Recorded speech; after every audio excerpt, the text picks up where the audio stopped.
Kaj je dobra stena. A bo to šlo? Ma ja, peva, to čista uživancija. Ko mi čakam? Živijo, moje ime je Miha in vi poslušate podcast V steni. Podcast Planinske zveze Slovenije. Skupaj z gosti se bomo podali na različne plezalne in gorske pustolovščine, podoživljali in delili močne in pristne zgodbe. Zdaj pa prvešte se na vrv, dvojno se preverite in stopite z nami v steno. Čaka vas avantura. Tomo Česen je eden najpomembnejših person slovenskega alpinizma v 80. in 90. letih prejšnjega stoletja. Njegovi alpinistični vzponi so bili izvenserijski, tako z vidika težavnosti kot z vidika načina. Večino svojih najpomembnejših alpinističnih vzponov je preprosto opravil sam. Za mnoge so bili njegovi vzponi pred časom, za mnoge pa tudi kontroverzni in okoli njih se je dvigovalo kar nekaj prahu. A Tomo ni bil zgolj alpinist. Zelo hitro je spoznal privlačnost in pomen prostega plezanja. Zaradi njegovih številnih plezalnih izletov v Francijo in zaradi številnih poznanstev v tujini je z prve roke spoznaval razvoj, pravzaprav razcvet prostega plezanja po Evropi. Najprej v alpskih stenah, potem po plezališčih, ko se je rodila samostojna plezalna disciplina športno plezanje. Veliko videnega in spoznanega je prenesel domov v Slovenijo. Preplezal je športno plezalne smeri do težavnosti 8B. Soliral je smer z oceno 8A. Tomo je bil eden prvih, ki je imel doma svojo plezalno steno. Zelo zgodaj je spoznal in uresničeval pomen resnega treninga za dvig ravni plezanja. Leta 1988 je v Ospu organiziral prvo slovensko tekmo v športnem plezanju. Sledile so še številne. Tudi sam je nekajkrat tekmoval. Postal je postavljalec smeri z mednarodno licenco. Postal je tudi trener. 7 let je treniral Martino Čufar, ki je kot prva Slovenka v seriji številnih naredila preboj v sam svetovni vrh tekmovalnega športnega plezanja. Leta 1996 je bil glavni organizator in vodja prve kranjske tekme za svetovni pokal v težavnosti. Slovenska tekma, ki vse do danes drži Slovenijo v vrhu peščice držav, ki imajo privilegij, da gostijo tekme za svetovni pokal v športnem plezanju. Je eden pomembnejših sodelavcev pri selitvi kranjske tekme za svetovni pokal v Koper, kjer se je sam plezalni dogodek dvignil še na višjo raven. Tomo je bil v 90-ih tudi selektor slovenske mladinske, kasneje tudi članske športno-plezalne reprezentance. Bil je ključni člen pri ustanovitvi Komisije za športno plezanje pri Planinski zvezi Slovenije. Leta 1995 je prevzel njeno večletno vodenje. Danes je zaposlen na Planinski zvezi Slovenije kot strokovni sodelavec Komisije za športno plezanje. Tomo še danes veliko pleza. V tokratni epizodi našega podcasta arhitekt slovenskega tekmovalnega športnega plezanja in Komisije za športno plezanje pri Planinski zvezi Slovenije, oče kranjske tekme za svetovni pokal, visoko funkcionalen, plezalno neumoren, neizmerno sposoben Tomo Česen. Živijo, Tomo, kako si kaj? Kar v redu, no. Kar v redu. Ja. Zdaj v parih dneh bo v Kopru tekma športnega plezanja in sicer tekma svetovnega pokala. A si kaj nervozen? A si kaj v pričakovanju? Glede na to, da si tudi vpet v, ne vem čisto, če v organizacijo tekmo, ampak zagotovo imaš kaj zraven, kako potekajo zdaj tele dnevi tik pred tekmo? Pred tekmi imam kar veliko zraven, ja. Nisem niti živčen zaradi samega sebe, ampak zaradi drugih. Zato, ker zmeri ne gre tako, kot bi si človek želel, pa kdo kaj ne naredi, pa skratka domine se začne malo si malo poderejo. Ampak na koncu bo itak vse ok, ne. Bo? Bo, 100%. Na zunaj je siguren. Vmes bomo pa malo bolj na trdo, prijel bo že, ampak to je zadje, ki ima zmeri isto. Kako te pa vreme zrihta?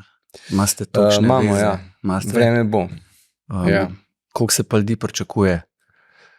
Pa jaz sem pri teh ocenah osebno tako zelo slab sem, no. Mislim, jaz sem zmeraj bolj mal pesimističen, kakor bolj optimističen. Pa lanskrat sem se zmotil, ne, zelo. Luka iz Kopra je rekel, da jih bo sigurno več kot 5000, sem rekel, ni šans, na koncu jih bilo mnogo več, ne? Tam okrog 8. Tako da ne vem, zdaj le mislim, da ta trenutek je prodanih tam okrog 2000. In glede na izkušnje, ljudje itak bolj zadnji trenutek se pol odločajo. Kakorkoli že bo, no, že ta cifra je taka lepa, da bo vzdušje super, ne. V to niti slučajno ne dvomim, tudi sam bom šel zagotovo pogledat tale spektakel verjetno in danes bova pravzaprav še veliko o športnem plezanju pa o tekmah govorila, ampak za začetek mogoče pa tole, ne, tebe pač predvsem v skupnosti pa tudi širše poznamo predvsem kot alpinista. In to alpinista, ki je v 80-ih predvsem zelo veliko plezal. Zelo malo ljudi po moje pa ve pravzaprav, kakšno vlogo si ti imel od samega začetka razvoja športnega plezanja, da ne rečem celo prostega plezanja v Sloveniji in potem kakšno vlogo si imel, pa tudi imaš, kot so že slišala danes, ne, še vedno pri organizacijah tekem športnega plezanja. In to bo danes najina rdeča nit pogovora in se zelo veselim tega pogovora, ti moram priznati. In bi te pa zdaj majčkeno spravil v zadrego, ker bova mogla iti nazaj kar nekaj let v tvoje začetke plezanja, pa bi mogoče res danes se alpinističnega dela, sicer verjetno čistega ne bova mogla spustiti, bolj držala, kako si ti začel prosto plezati, kako se je potem športno plezanje razvilo in tako naprej. In za začetek, daj mi malo razloži, kako so bila tista obdobja tvoja, pa tudi sicer v Sloveniji, mogoče še širše, ko se je začelo pojavljati prosto plezanje. Kaj je to takrat naredilo sicer alpinistični skupnosti, ne? In kako je to zašumelo v tele naši skupnosti? Ja, ko sem jaz začel s to alpinistično šolo, pa začel v hribe hoditi, pa lazati, to je bilo tam okrog 75. konc, bil star nekih dobrih 15 let, se o tem ni kaj dost, oziroma nismo kaj dost razmišljali, ne? Ampak potem je pa to, kar se hitro pojavilo. Mislim, da je bilo leta mogoče 78, sta Iztok Tomazin in Boris Bergan šla v Ameriko, kjer sta videla, kako se to dela malo drugače, oziroma pač nek drug način plezanja, ne? In sta to pa nesla Slovenijo. In 79. sta pa 2 Američana ta obisk vrnila. In jaz sem slučajen takrat bil tudi v Dožanki. Pač mi smo se družili s tistimi fanti skupne in sem jaz v živo videl, kva sta te 2 Američana tam počela takrat, ne? Skratka, mi smo se nas je zanimalo, kako bi lahko v teh plezalnih vrtcih te težke smeri, ki so se prej pač plezali tako, da si se po klinih vlekel, kako bi to lahko splezali brez, da se držim za ta klin, ne. Pa nam nič ni bilo jasno, ali pa se nam je zdaj blazno težko. Spomnim pa se, ko sem jaz te 2 Američana gledal, da nas je skoraj narad vrgli, ne. Ona 2 sta se tam vmes še malo pogovarjala. Pa še malo sprašval, med plezanjem. Ja, med plezanjem, ja. Se pravi, tiste smeri, ki jih mi nismo mogli oni 2 tako, malo z levo roko. In sploh ne vem, kaj se je zgodilo, v glavnem, mi smo tiste smeri čez 14 dni isto splezali, rekel, brez, da bi se za kline držali. Nimam pojma, kaj se je zgodilo, mogoče smo videli stil plezanja, mogoče je bil samo nekako pri nam ena zavora v glavu, da je to pa res težko in se ne da. Sicer se nismo vmes pogovarjali, to je res, ne, oni so bili takrat korak naprej. In tako se je počasi začel in potem smo, in seveda še tudi drugi, v teh naših hribih vse tiste smeri, kjer se je bilo treba kaj malo za klin potegniti, ne, valjda smo probali splezati brez tega, torej, brez da se držiš za kline, ne. In seveda je to šlo kar hitro, ne, zelo hitro. To so smeri padale en za drugim, vsak vikend, kar nekaj. In zdaj tej še starejši generaciji to nekaj ni bilo čist jasen, se jih razumem, ker pač tega niso nikoli doživeli in tega se nikoli niso šli. In to se mi zdi, da je bil pri nas začetek nekega, torej ta športni plezanje ni bil še kar daleč, ampak ta prihod prostega, ne, da se človek pač pomatra, da spleza brez tega, da se zakline drži. In teže smeri so bile, več treninga je to zahtevalo. Ne. In to se mi zdi bil nek tak začetek. Ker mi kot mladi, mi smo sam noreli naprej, to nas ne postavil noben. In ni bilo več poti nazaj. Ja, itak. Ker morava verjetno, ali boš to razložiti, ne, da to je čas, ko pravzaprav plezalni vrtcev, ne, v smislu, ki jih danes dojemamo, torej iz športnih plezališč, praktično skoraj da ni bilo. Ne, skoraj ni bilo. Kaj takrat sploh obstajali? Dovžanova soteska je obstajala, ker so pač lokalni plezalci, alpinisti imeli to v bistvu za trening, pa vse smo itak vsi mi imeli te vrtce, ne, za trening. Pa tukaj pod Šmarno goro, Grmada, to je že vse bilo. Jaz že, ko sem začenjal, je... Turenc torej, ne? Turenc, ja. Turenc je že obstajal, ko sem jaz začenjal, pa bil je že še mnogo prej, ko so prejšnje generacije tam trenirala. Ne? Mogoče ni bilo toliko teh težkih smeri, ampak vseeno je to že bilo. Ne? Tako da kaj dosti drugega, mogoče so imeli kakšni ferajni po Sloveniji še kakšno lokalno skalo, da so malo trenirali, to je bilo pa to. Kako pa je recimo pol ta dogodek z Bergantom pa Tomazinom in tudi to, kar si že opisal, kako ste pa to idejo, kako se je ta ideja razširila med takrat še alpinistično skupnostjo? Kako so plezalci to pograbili? Kako je sploh prišel stik? A se je kaj pisalo? Seveda se je pisalo o tem. Ne. V alpinističnih novicah je bilo to, mislim, takrat so bile novice itak mnogo bolj obširne, kot pa danes, predvsem je bilo pa to v časopisih, takrat interneta in teh stvari ni bilo. In alpinistične novice so imeli kar v delu kar, jaz mislim, da kar takrat mogoče še ne, kasneje pa celo pol strani. To je bilo ogromno. Ne. Kasneje, ko sem tudi jaz malo tega pisal, smo imeli celo težave zapolniti ta prostor. To zdaj govorijo, da to so 80 let. Ja. In seveda o tem se je pisalo na veliko, tako da vsi so prišli v stik s tem in te mladi, to je šlo kar požar naprej. Ne? Mislim, ljudje so enostavno dojeli, da je to mogoče naslednji korak in da je to tisto, kar si želijo in da tisto obešanje po klinih pač ne, se ga vsak tak, ki mu malo take plezalske vizije, se ga malo naveličal. Ne. Tako da to je šlo zelo hitro. Kako pa je, kje so pa pol, nekako si predstavljam, ne, alpinisti, ne, športnih plezalcev še ni bilo, zares v takem kontekstu, ki jih danes poznamo. Alpinisti ste začeli po gorah pač prosto plezati. Ne. Kje v katerem trenutku, če se spomniš, ali pa če imaš tako, ki je tam nekje vzad v glavi, so se pa pojavili ti specialisti, bom rekel, ne, nam jih še športni plezalci imenoval, ki pa niso hodili v hribe plezati smeri, ne, ampak so začeli plezati zgolj v vrtcih. Ker še to, ne, verjetno pol po Turencu, Dovžanki so se začela pojavljati tudi druga plezališča. Ne. Ja, sigurno. Črnikal, Osp in tako. Ja, ampak vsi te ljudje, ki so tja hodili plezati, so plezali tudi v hribih, ne. Ja. Ker so pač iz tam prišli, ne.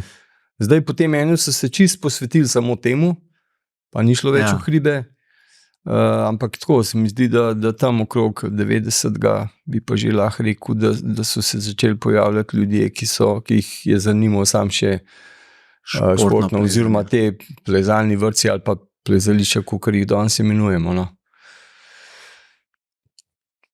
En del populacije je pa pač počel oboje. No. Jaz sem bil med tistimi, ki se nekako nisem hotel, ni me sam to vlekel, da bi se specializiral sam za športno plezanje. Hribi so mi vseeno še danes tudi ostali kot del te aktivnosti, kjer stvari potekajo malo drugače, ki ti dajo malo več, ampak zdaj kakorkoli. mislim, da tam okrog 90. Ne? Ker tudi Srečo Rehberger, ki je tam v Dužanki, so nastajale v tem desnem delu te res kar težke smeri za tisti čas, pa še danes to ni prav lahko. Tam okrog leta 86, ampak Srečo je istočasno plezal tudi v hribih. Ne? On je izhajal iz alpinistične šole, potem se je pa bolj usmeril samo na to. Tako da je klen nivo, so potem ostali fantje, ki so se specializirali, pač začeli dvigovati do kar visok. A pa smel ti recimo plezanje v plezališčih tako res zgolj kot trening za potem plezanje v hribih, ali si tudi že majčkeno zapadel pol v to samo tekmo, bom rekel temu, ko pa se začnemo plezati težje in težje smeri, ne? In splezaš nekaj, pa se ti zdi, da bi lahko še malo dodal plus ali pa celo oceno. Ja, generalno mislim, da ne. No. Generalno mislim, da ne, ampak tako, kakšna kratka obdobja se pa človek malo bolj ufura, vtisne, pa mu rata ena smer, pa bi rad še pa malo več in tako naprej. Tako da lahko tudi rečem, da tudi kdaj me je malo bolj potegnilo to, ampak generalno mi je bilo pa jasno, da to ni edina stvar, ki bi jo jaz rad počel. Mi je bilo pa zelo hitro mi je postalo jasno, da če hočeš vsaj en del alpinističnih tur narediti na višjem ali pa na vrhunskem nivoju, da je pač treba trenirati. Pa ne mislim zdaj samo v plezališčih, ampak da je treba trenirati. In tako sem jaz to svojo celotno sceno tudi dojemal. Ker ti si tudi zelo hiter, ne, zgradil svojo lastno garažno stenco. Ja, zelo hiter. Po moje je bila to ena prvih, ker jaz sem tako občasno dostikrat bil v Južni Franciji, pa sem tam srečal razne plezalce, ki so bili takrat med najboljšimi na svetu in pol valjda sem tam videl, kako oni trenirajo, skupaj smo čas preživljali in to je bilo zame Amerika in sem rekel, če zdaj mi hočemo nekaj narediti, nekaj več, moramo narediti nekaj podobnega. Ne? In spomnim se točen dan sem prišel, sem fotorju rekel, tiste 2 ali 3 drevesa bomo mi požagali, pa naredili garažo.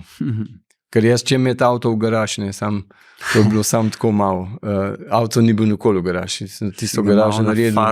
Tako, ja, za to, da sem si stenco naredil in pol smo tam kar nekaj cajta preživeli, pa mularija isto, pa še kolegi. Tako da hočem reči, videl sem, kako se to dela zunaj in mi je bilo kristalno jasno, da če mi hočemo nekaj podobnega, da pač ni treba lih tople vode odkriti. A se ti zdaj tako približno sanja, kdaj je to bilo, kjerga leta, ali pa saj približno obdobje, sred 80-ih, že bolj pred konc?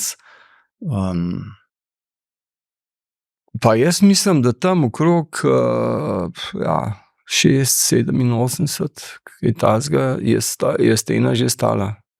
Siguren. Koliko je bilo pa, imaš kaj občutka, koliko je takrat, kje so se začele pojavljati tudi ostale te prve, verjetno zelo garažne stene, ne? Ker v nekih večjih stenah še ne moramo govoriti. Ja, seveda ne. Ja. Jaz mislim, da kmalu potismo. No. Vse to v Sloveniji se hitro razvije. Če so prišli k meni prijatelji plezati, v parih dneh je to Slovenija verjetno vedela in potem so začeli vsak po svoje nekje manjšo, skratka, ugotovili so vsi počasne, sploh pa tisti, ki so se želeli bolj izraziti v športnem plezanju. Ja, da pač bojo mogli nekaj narediti, ker sam trening naredili, a ne tako, kar rečemo, zna biti tako malo duhamoren.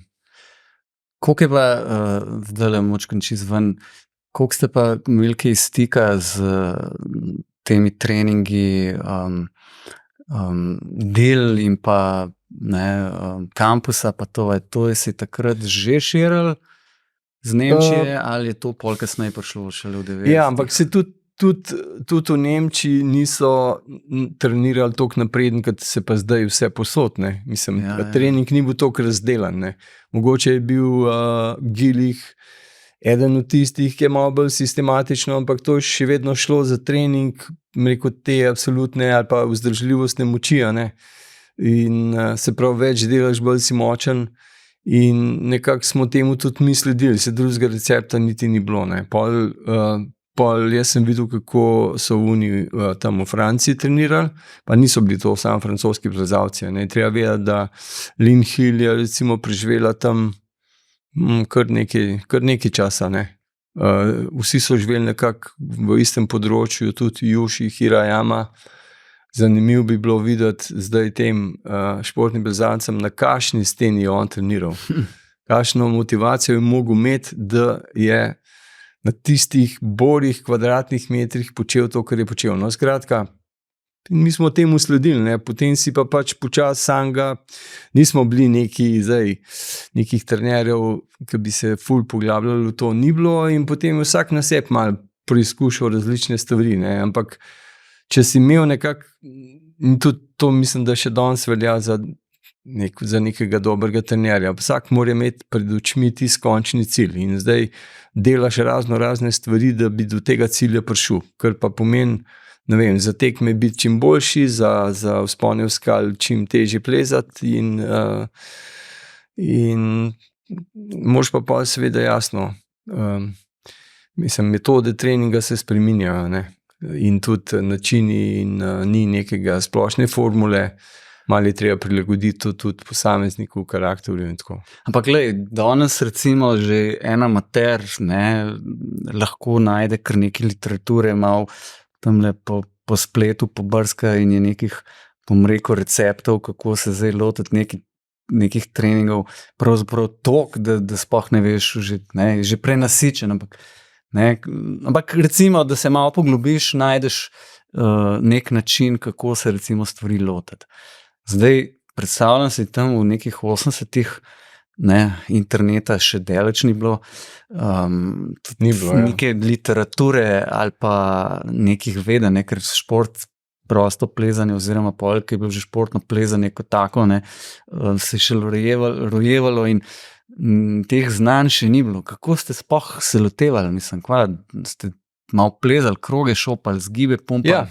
Ja, pač delal si na moči, taki in drugačni in jaz sem saj pač to gledal, da v kontekstu tega na konci mora to odražati pri plezanju neke smeri, ker drugače brez veze, ker drugače zdelo nekaj narobe, nekaj brez veze. Vem, da sem enkrat eno zimo sem probal v fitnessu, pa sem ugotovil, da sem zgubil cajt, da ni bilo nič od tega res nič ni bilo, ali sem to delal čist narobe in tako, ampak za plezanje ni bilo nič. In potem smo ugotovili, da že za ne neki vrhunsko skalno plezanje, ampak malo nad povprečjem, da ni treba kaj dosti drugega, kot sam plezati. Malo si umetno steno uporabljal, zato ker tam je intenzivnost vseeno večja, drugače je bilo pa treba sam plezati. Tako so tudi ostali počeli in vsaj v tistem obdobju. Potem se je pa to kršilo, da se smo mogli pa seveda malo bolj resno lotiti.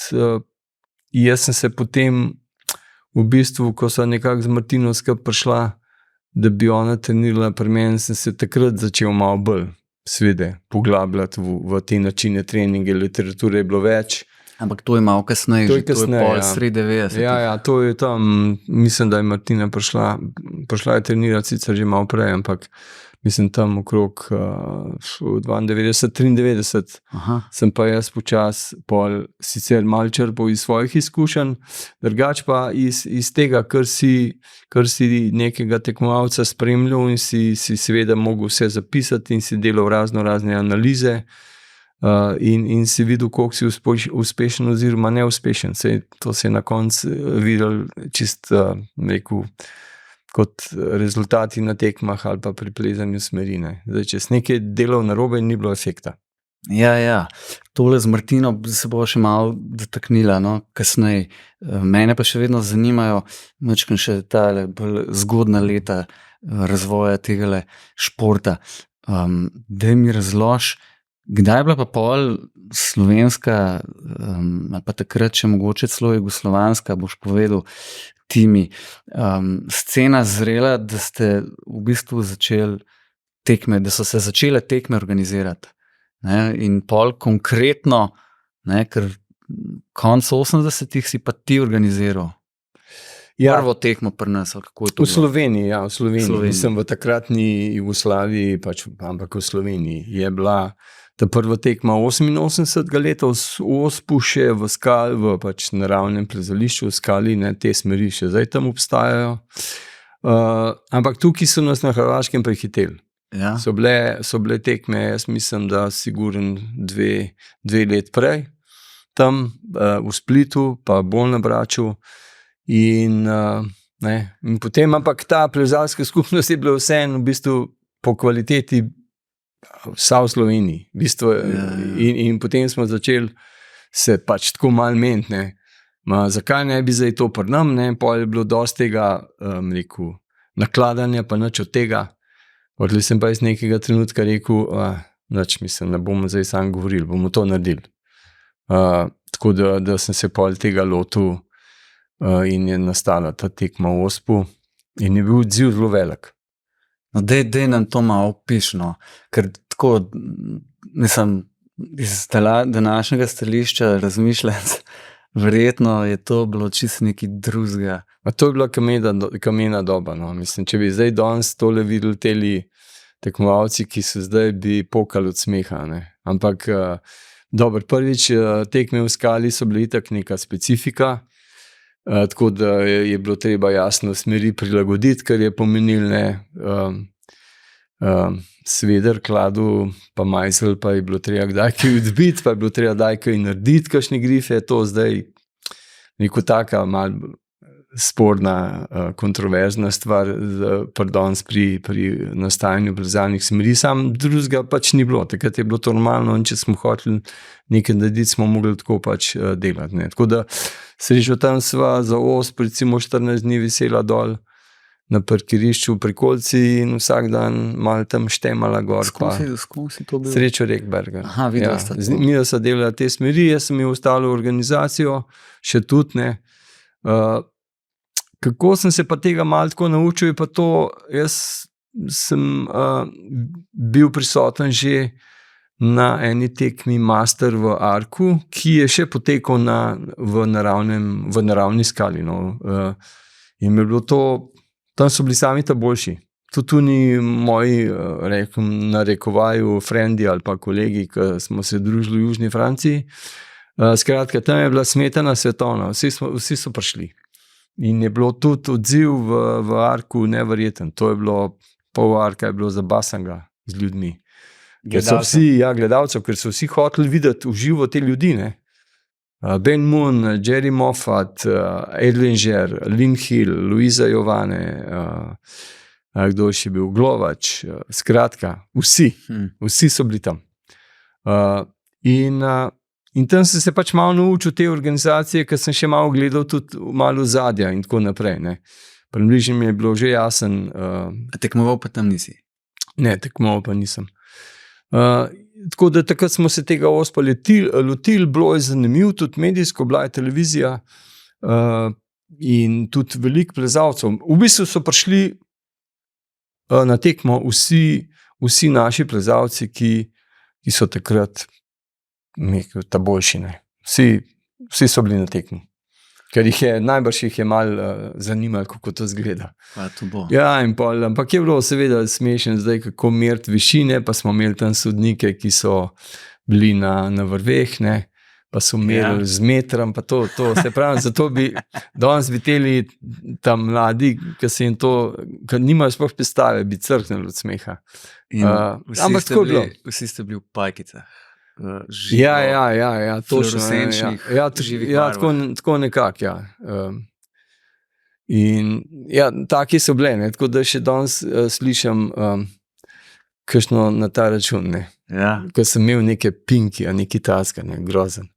Ampak Evo, taka je bila scena. Na tej tekmi si tekmoval? Ne, tukaj sem bil samo organizator, tekmoval sem pa potem 89 leta v Bohinju, na ta plezališče pod Skalco, kjer sem bil presenečen nad količino ljudi. To je bilo neverjetno. Gledalcev, ja. To je bilo poln. Na tem spodaj prostoru pod to skalo, ki je zdaj plezališče, je bilo poln ljudi, gledalcev. Bila je televizija, vse je bilo. Skratka, vzdušje, vse je bilo. Ampak so takrat ljudje vedeli, recimo, kaj sploh grejo gledati? Kaj jaz vem? Mislim, treba vedeti, da je bil enkrat še prej tudi prenos, celodnevni prenos tega plezanja v Ospu, v Gobi, v ta veliki steni, kjer sta Tadej Slabe pa Srečo Rekberger plezala to gobo na prosto in to je trajalo cel dan. S tem, da so bila pač vključevanje v direkten prenos, vmes nekaj drugega, malo komentarji in tisti je bilo kar gledan. Se pravi, ljudje malo so prišli v stik s tem, kako pa kva. Zdaj, Bohinj je bil verjeten tudi razlog, da je bilo veliko ljudi, ker pač bil počitniški čas in tam so se okrog smukali in so videli, se nekaj dogaja. In so pač prišli, to, ki so že vedeli, da približno za kva se gre, da tisti bo zmagal, ki bo najvišji gor prelezel. In ja, tisti je bil res, jaz sem bil kar presenečen, ker so nas to izolacijsko cono ogrevalno, kakorkoli smo imeli v tem gor, v teh skalah Belviku, kar se zdaj reče, in pa so nas dol odpeljali. Gor, čisto zadaj ste bili. Ja, zadaj smo imeli. To je kar neki narazen. Ja, in pa so nas kombijam dol pripeljali za ogled smeri, in mi se peljemo dol, vsi smo kombijam in zagledamo tisti folk, in smo rekli, to pa ni res, to je pa noro, pa kar malo se je kakšen začel malo trest. Ja, no, kasneje sem pa še v Idri, smo imeli podobno tekmo, potlej so se pa že kmalu pač pojavile umetne stene, tako da so se pol tekme preselile na te umetne stene. In se spomniš, kdo je bila prva zmagovalka tekme v Ospu in kdo je bil prvi zmagovalec? Zmagovalec v Ospu je bil Vili Guček. Ja, zmagovalka je bila Simona Škarja. To je Toneta Škarja? Ja. Okay. Ja. Zanimivo. Ja, te smeri, zdaj moška Pariz-Dakar je bila finalna tekmovanja. To ste dol za vasjo, torej v prvem plezališču. Ja, kvalifikacije so bile zgorej, finale je bil pa kle spodaj. In zdaj Pariz-Dakar je pač taka kot je, že od vsega začetka. Ženska finale je šla malo bolj tam levo, ki je, mislim, da tudi se zdaj imenuje ženska finalna, sam takrat je bila malo omejena s črtam. Tako da je bilo takrat težje, kot je pa zdaj, kukar. Ja, gor je, se spomniš, ženski četrtfinale smo dostakrat za ogrevanje plezali. Ja, pač še vedno. V zdajšnjih časih. Ja, še vedno je tako. Uni umetni grifi, zdaj že taki marmornati na pol, so pa spomin na tiste cajte. Ja. Wow. Ja. Si pa rekel, da v tujini so bile pa tudi te, se je logično, prve tekme tudi v skali. Itak, Bardonekija 85, kjer jaz nisem bil, nisem pač, je bila prva, se mi zdi, isto v skali. Potem je Arko bil takoj kle za zdajšnjim stadionom, potem se je pa videl, da zdaj bo težko dobiti primerne stene, zato da se te smeri lahko tako naredijo, pa preveč je bilo dela. Zdaj od novodobnih nekdo predstavlja, zdaj se grife našraufa noter, pa volumne, pa si potem sproba tam smogu pa odvečne grife odbiti ali pa zacementirati, pa nove narediti. In tako, to je bilo cel kupenega dela. To nisem mogel malo popraviti, čez preblis naredil, ali pa predeleč. Ja, mislim, se pravim, zato sem rekel, srečo tam šla 14 dni tam vesela in sva se namusva bila, kaj dva gradbenika sem se počutil, ne drugega. A se spomniš mogoče, kdaj so pa pol tudi v tujini, pa pol pri nas prve tekme pa bile na umetnih stenah? Ja, no, malo potisnil, se pravi, se mi zdi, da je bil Rockmaster Ne vem, to je že toliko delaš nazaj, ne? Ampak tam, kakšnega 87, 88, 89, ne, so že naredili tam eno umetno steno. Potem je pa to začelo malo bolj kar rast, kot gobe po dežju, ampak je pa treba reči, da te oblike teh umetnih sten ni primerjavi s tem, kar se danes dogaja, ne. Ampak le so pač umetne, ne, ker je bilo in kvaliteta materiala, da ne govorimo o prinkih, ne, za današnji cajt je bilo to pač, ampak to je tako. Začetek je vedno podoben. Daj mi še to razložiš. Ti si veliko smeri športno-plezalnih tudi soliral, ne, se pravi plezu brez štrika.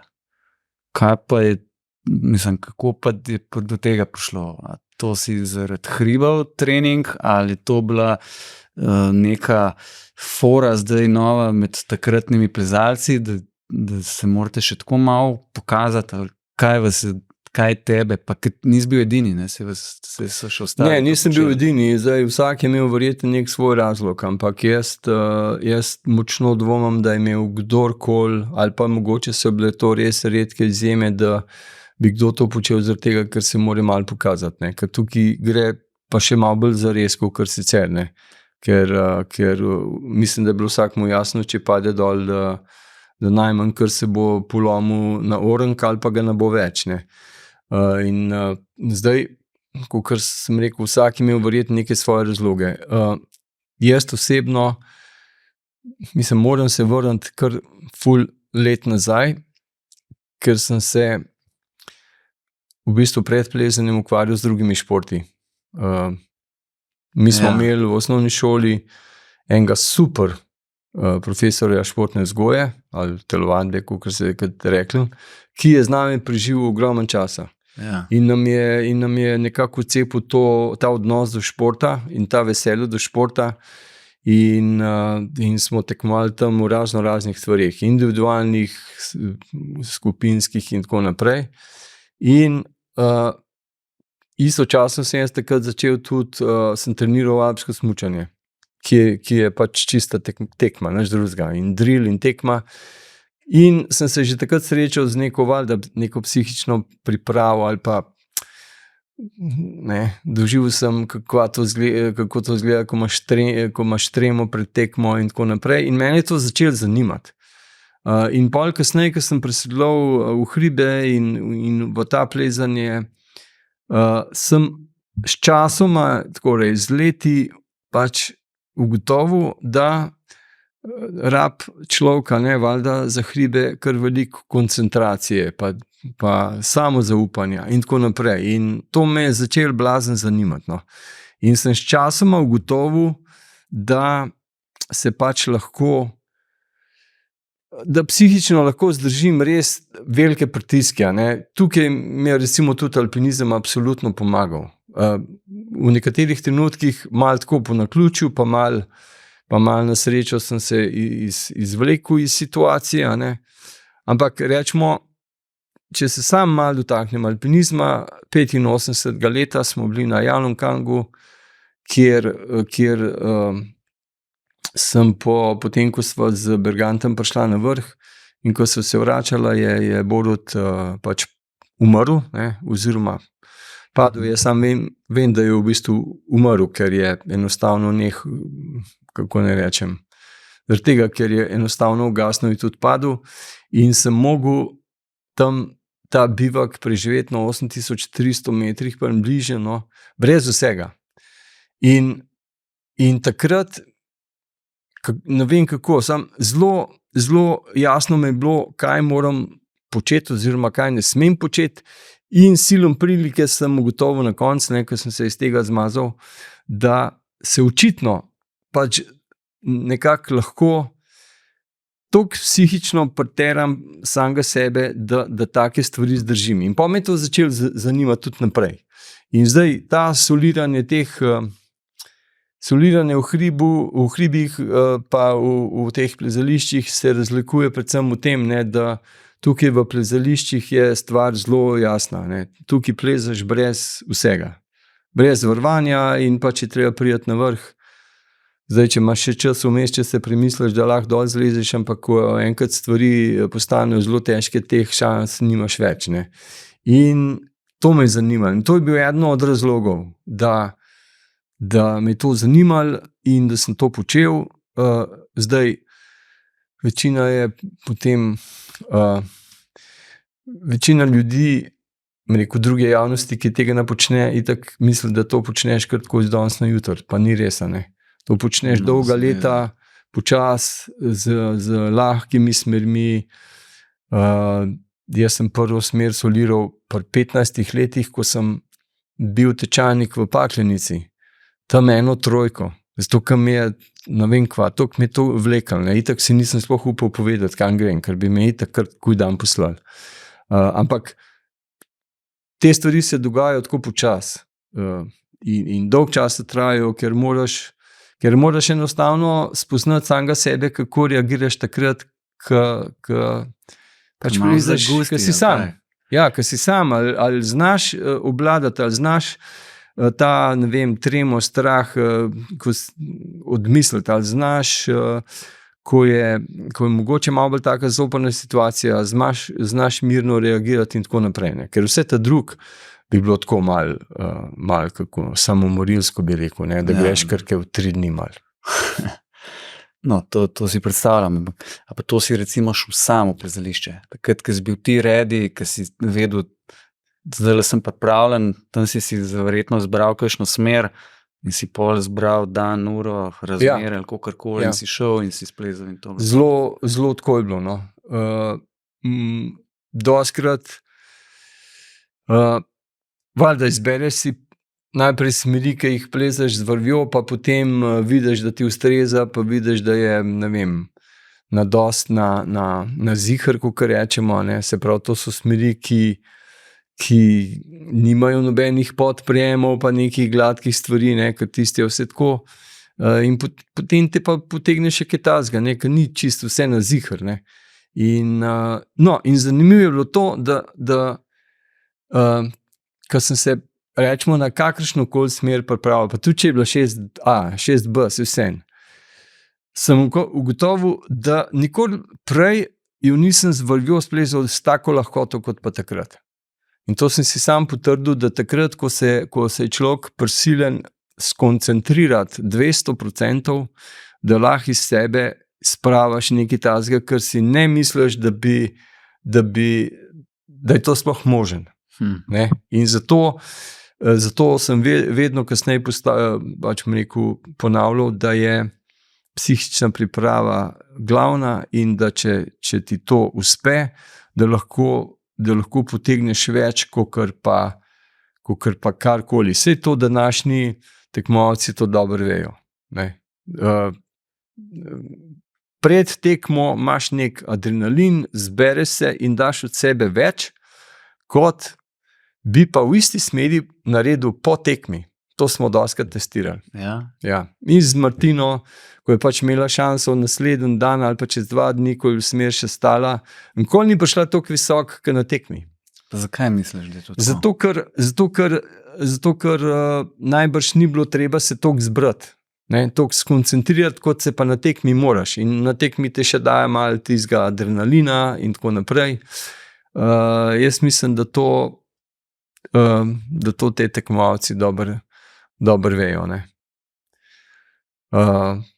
Tako da, no, zato je bil to se mi zdi bil eden od razlogov, ne, razlogi so pač jih je bilo pa cel kup in cela paleta, ampak ta zadnji bi pa bil to, da bi kdo hotel pokazati, da je pa lahko nekaj naredi. Ja, zaradi tega, ker pol si lahko naslednjo sekundo si pa ta mrtev car, ne. Razumem to. Ja.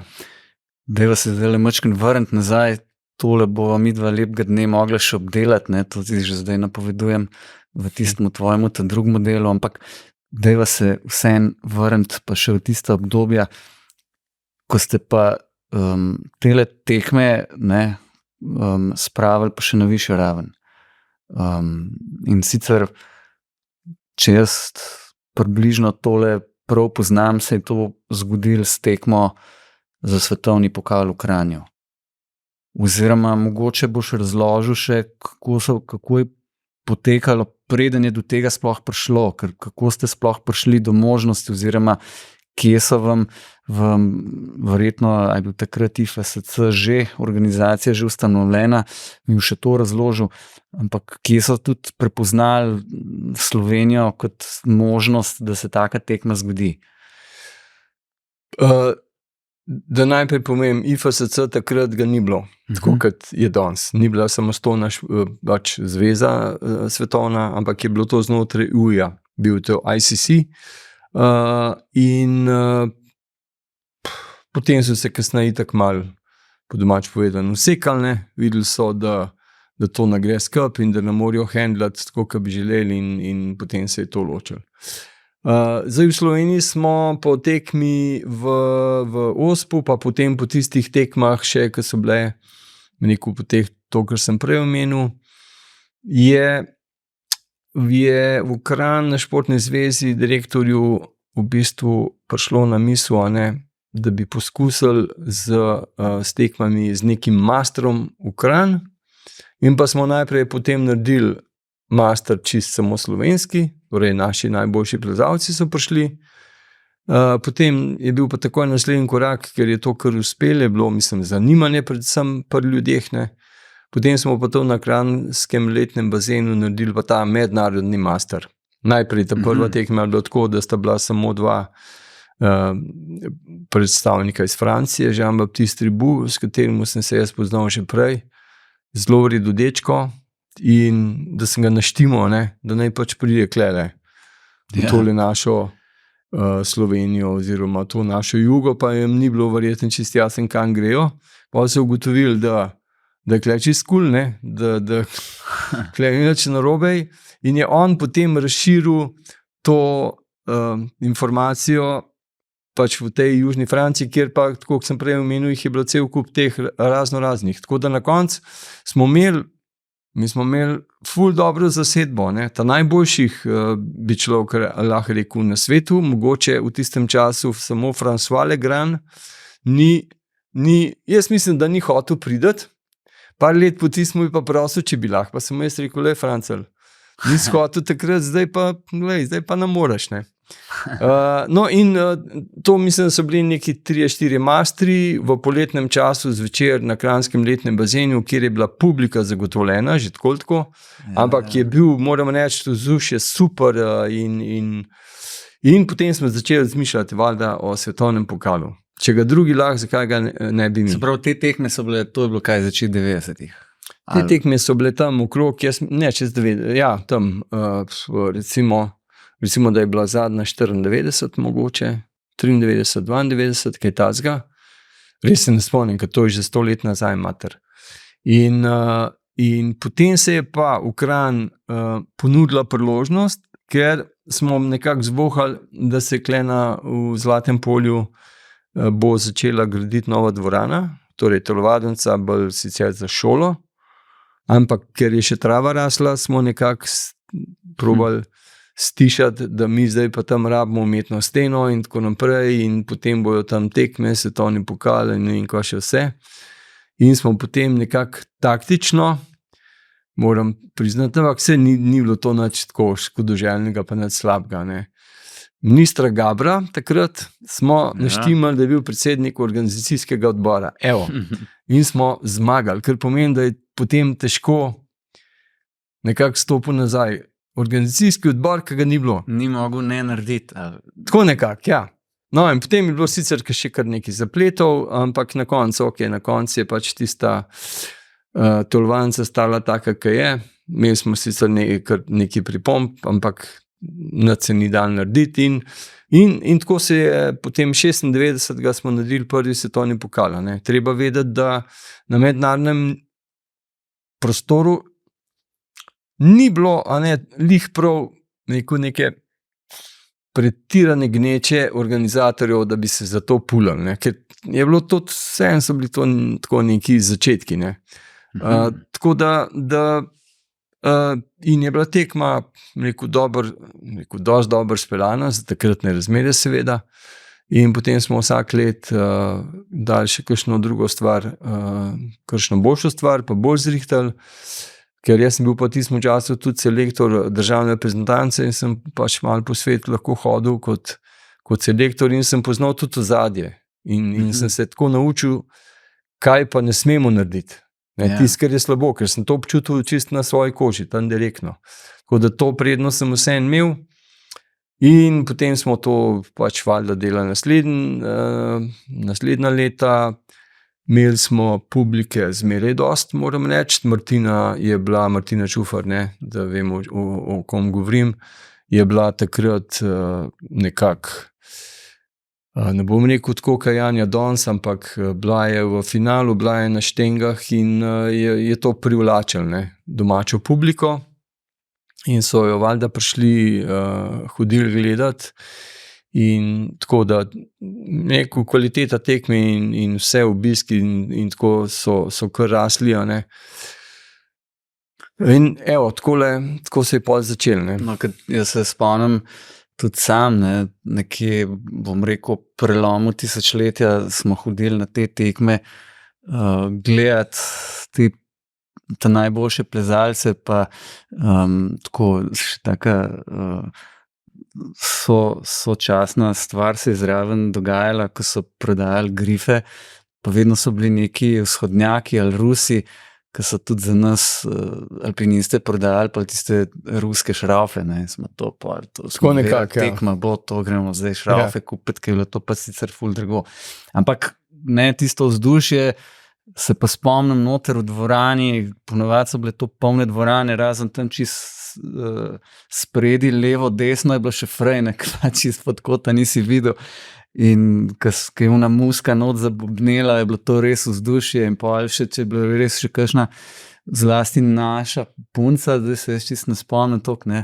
Kaj so bili tudi fantje, ne, pravzaprav kar dobro. Ja, fantje skratka naši, ne, to dvorana znorela, to je absolutno. Moram sicer reči, da je ta plezalska publika pri nam, pa tudi sicer po drugih državah je isto, ne.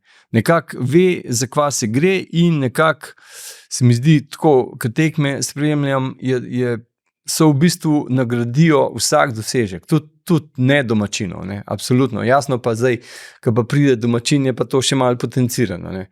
In mislim, spomnim se, veliko stvari, vzdušje na splošno je bil okej, ampak ne bom pozabil prvič, ko je Martina zmagala v superfinalu z Muriel Sarkani, sta imela superfinale, ker to so bili še oni cajti, ko je bilo treba superfinale imeti, ne.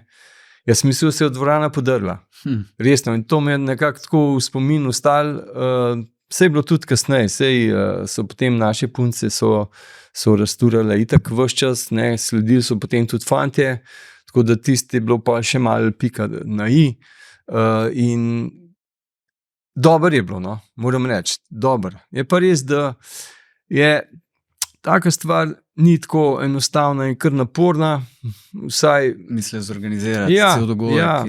Mislim, in tudi malo psihično naporno, ne, pa človek malo ne spi, pa na začetku sem bil vpet res v vse, preživel čez dan v telovadnici, ko sem pomagal smeri delati, zvečer spet za računalnikom in tako naprej.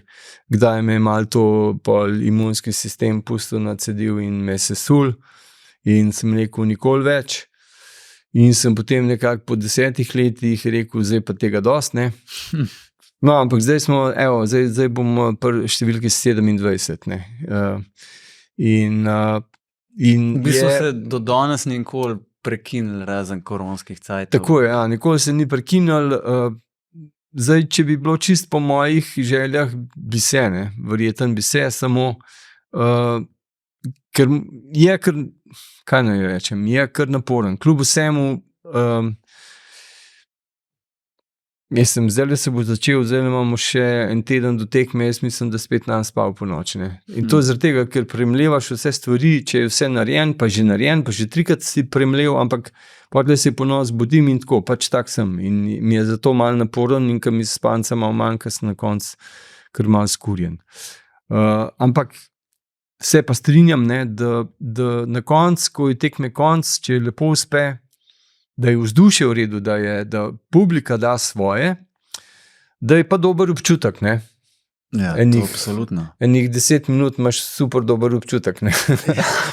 Moraš pa začeti pospravljati. Moraš pa začeti pospravljati, pa nimaš več tako dobrega občutka. Delo, ki sledi po tem. Ja. Zanimivo.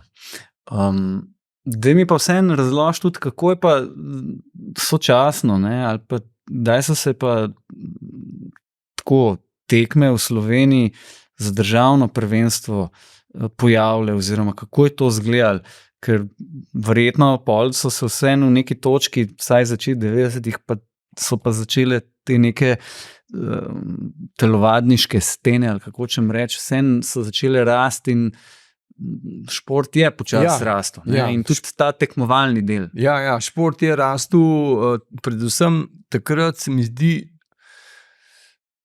rečemo, zdaj v tem trenutku ali pa v zadnjih 2-3 letih je ta rekreacijski del rastel blazen, ne, v primerjavi z tekmovalnim. Prej je pa tekmovalni mnogo bolj kot pa rekreacijski. Ne. Razumem. In ko so se tekme pojavile, ko je bil neko organiziran državno prvenstvo za vse kategorije, je bilo teh mulcev kar naenkrat zelo veliko. Ne. In to je bilo nekako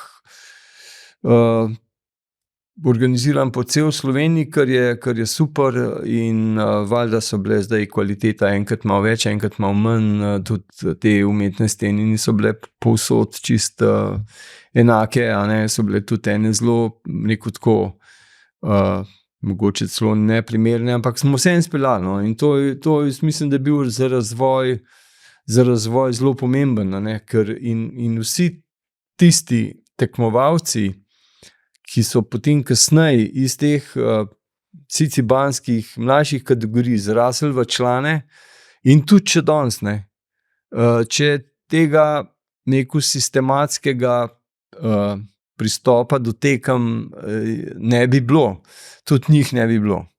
Tako pa pač dobiš večjo količino otrok in iz tistega pač imaš bistveno več šans, da dobiš nekega bolj kvalitetnega.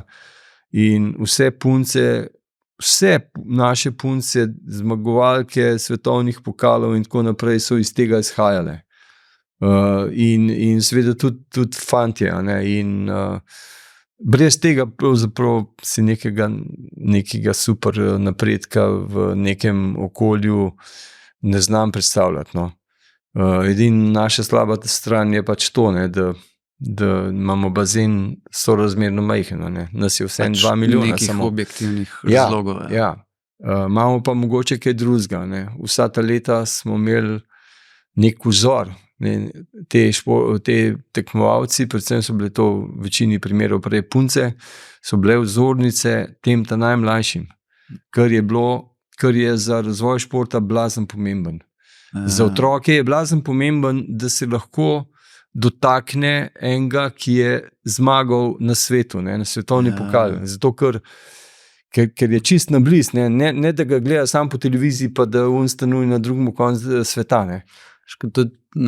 To sem pa tudi že jaz ujel, da ste včasih tisti, ki malčkam bolj poznate tole tekmovalno športno plezanje, dostakrat rekli, da je pravzaprav pa majhna Slovenija potem v bistvu prednost, ne, ker imaš stik z ljudmi, ne, direkt, ker če si predstavljaš enega Američana iz vzhodne obale in na zahodni se ne vidijo. Ne. To se pa strinjam, ja, absolutno. Ta prednost pa je ta, da je majhen prostor, kjer prvič so lahko trenirali bolj skupaj, ne, drugič pa to, kar si rekel, da ga večkrat lahko vidiš v živo in ga lahko vprašaš. In enemu otroku danes, ne, ki je navdušen nad svojim športom in lahko se slika skupaj z najboljšo plezalko na svetu ali pa z najboljšim atletom v drugih športih, to se mu dogaja, po mojem, tudi spat na more. Ne? In to je blazno velika motivacija. Ne? In da se mu ta športnik podpiše, ne? Da ga prime čez rame. To so neke stvari, ki se jih pač kupiti ne da. In je to rekel, kar prednost in za mladega športnika je to. Predvsem se mi zdi to, ne, zato, ko pol malo zrase, kar reče pismo, če je njemu ratal, ne, meni bo pa tudi lahko. Ne, sej na koncu pa čisto tak kot jaz, ne, to vsi vemo, ljudje smo si, ne, vse smo isti. S športnikom pa vidi, da pravzaprav lahko prihaja iz podobnega okolja, da nima nekega pa lahko kaj vpraša, pa mu ne razloži, skratka, to je, valjda, te vzori so, to je kar pomembno. Ja, no, to se vidi, ne, tudi kako, to se je videlo že v Kranju, ne, ker so bile v prvih vrstah, se je bila vedno mladina, tista ta prva in so mahali z listki in s kuli in pa so plezalci hodili tam. Mislim, to sem opazil že, rečemo zadnja leta klele v Kranju, ne, ampak to, kar sem lansko let tam nadoživel v Kopru, to je bila pa pika na i, ne. To je bila pa tekma kot neko izstališče publike in tako kot vsaka druga, ne vem kva, šport, ki ga najbolj gledajo, ne, in spremljajo in to je, pa si rečeš, no ja, vse je vreden, ne, tudi če sem malo skurjen na koncu. Kje je bila pa scena, pa pravzaprav tudi Planinska zveza Slovenije, kdaj se je pa v času takrat, kdaj se je zaznalo, da je treba pa tole športno plezanje majčkeno drugače, pa bolj verjetno celovito organizirati, pa se je ustanovila pol komisija za športno plezanje. Ker verjetno ste na začetku si sam rekel, ne, vidva sta v Ospu na začetku, sta štemala gor tam 14 dni iz te organizacije, pol tile mastri na bazenu v Kranju. Kje pa je prišla točka, da je bilo pa treba stvari spraviti pa tudi na nek organizacijski, pa tudi drugačen nivo, na neko višjo raven? Nam se spet spomnil čistočen leta, pač takrat, ko se je komisija za športno plezanje ustanovila, prej je bila neka podkomisija v okviru komisije za alpinizem. Jaz mislim, je treba povedati, Bojan Leskušek je vseeno odigral eno svojo vlogo, ker je bil takrat mogoče počas še najbolj na strani športnega plezanja, pa ne samo v hribih, kjer je tudi plezal, ne. In je pritiskal in poskušal razložiti vodstvu PZS, da pa mi vseeno rabimo svojo komisijo in tako naprej, tako da je, jaz lahko rečem, da vodstvo Planinske zveze ni nikoli, da bi kaj dosti to zaviral, absolutno ne. No, to si absolutno ne. Ni bil, tudi komisija za alpinizem ni imela, tako znotraj tega nobenih problemov, da se zdaj nekdo ustanovi svojo komisijo in tako naprej. Sej, drugače so bile stvari podobne, kot še danes, se vsi vemo, če te ljudje nekako amatersko popolne delajo, ampak je bila neka struktura, se je vsem začela, začeli se je hoditi na tekme svetovnega pokala, tako da dejavnost ali pa stvari, za katere je skrbela ta komisija, so se čedalje širili. Niso bile samo tekme in takrat so bila seveda tudi plezališča, pa kako bomo to opremljali, pa obnavljali in tako naprej. Tako da je neko samo vodstvo, mogoče takrat ni nič kaj aktivno sodelovalo, ne, ampak vseeno, Andrej Barvar, ki je bil predsednik, se mi zdi v tistem času, je veliko stvari pomagal. Ne. Podprl. Ja, podprl in tudi recimo fundaciji razložil, kva so plezališča, da sva skupaj tam razložila, da so to neki objekti na prostem, dostopni, brezplačno in tako naprej, da smo neka sredstva lahko dobili za to opremo. Ker to si spet mogoče danes ne, ker imamo vodniček za Slovenijo, za športno plezanje, z vsemi plezališči je pa zdaj debel, ne, vsak let pravzaprav raste, pa verjetno bo še malo do neke mere, takrat je pa, ne, pa to je bil pa malo tanjši, recimo, ne, kar se tiče plezališč, pa tudi verjetno so bile tekme, ne, si to zdaj lepo opisuješ. Kdaj je bila pa tudi scena, bom rekel, pa skupno zrela, da ste, ne, ker prve tekme so bile pač očitno samo za odrasle, ne, kdaj so se pa začele pojavljati tudi prve tekme za mlajše tekmovalke, tekmovalce, otroke in tako? Mislim, takrat, ko so se te umetne scene pojavile, ne. Moram reči, da sem v teh letnicah res slab. Ok, ampak recimo tam začeti 90. Ja, sigurno, ja, seveda. Zdaj, potem so se ta pravila, rekel, malo seveda so se izoblikovala počasi, ampak ja, takrat so že bile te tekme tudi za mlajše, a ne. Kaj pa ti, kad zdaj to si v tem noter že ves ta čas, ne, in ko gledaš recimo tudi otroke, ki se lotevajo, ne, prej si rekel, kako je lahko kako je lahko neka mlajša plezalka, recimo še po 10 mlajši plezalc, čist, bom grdo rekel, nahajpan tam, kaj Janjo vid ali kogarkoli od naših, ne, in pol začne trenirati in biti tudi in pade not, ne, grdo rečen, in začenja tudi na tekme hoditi. Kako pa ti vidiš recimo ta nek pridih tega, da morajo otroci posnemati recimo starejše tekmovalke, tekmovalce, ne, člane recimo, ali pa mogoče že celo mladince, ne, koliko lahko otroci začnejo zgodaj trenirati in koliko močno naj trenirajo, ker včasih vidiš, ne, to že jaz spet vidim na kakšni stenci, tam kakšne, bom rekel, paglavce, ki zategujejo, zraven pa en odrasel stoji, pa deluje, ne vem, ne, lahko tudi, da imam narobe občutek, ne, kot nek trener, trenerka in pa to pleza na polno. Ja. Kakšno je tvoje mnenje o tem? Moje mnenje je nasploh to, da jaz mislim, da pač pri nam in tudi v drugih športih otroci malo bolj zares začnejo trenirati prezgodaj. In da trenirajo preveč. In da zdaj razlogov je valjda je veliko, ne.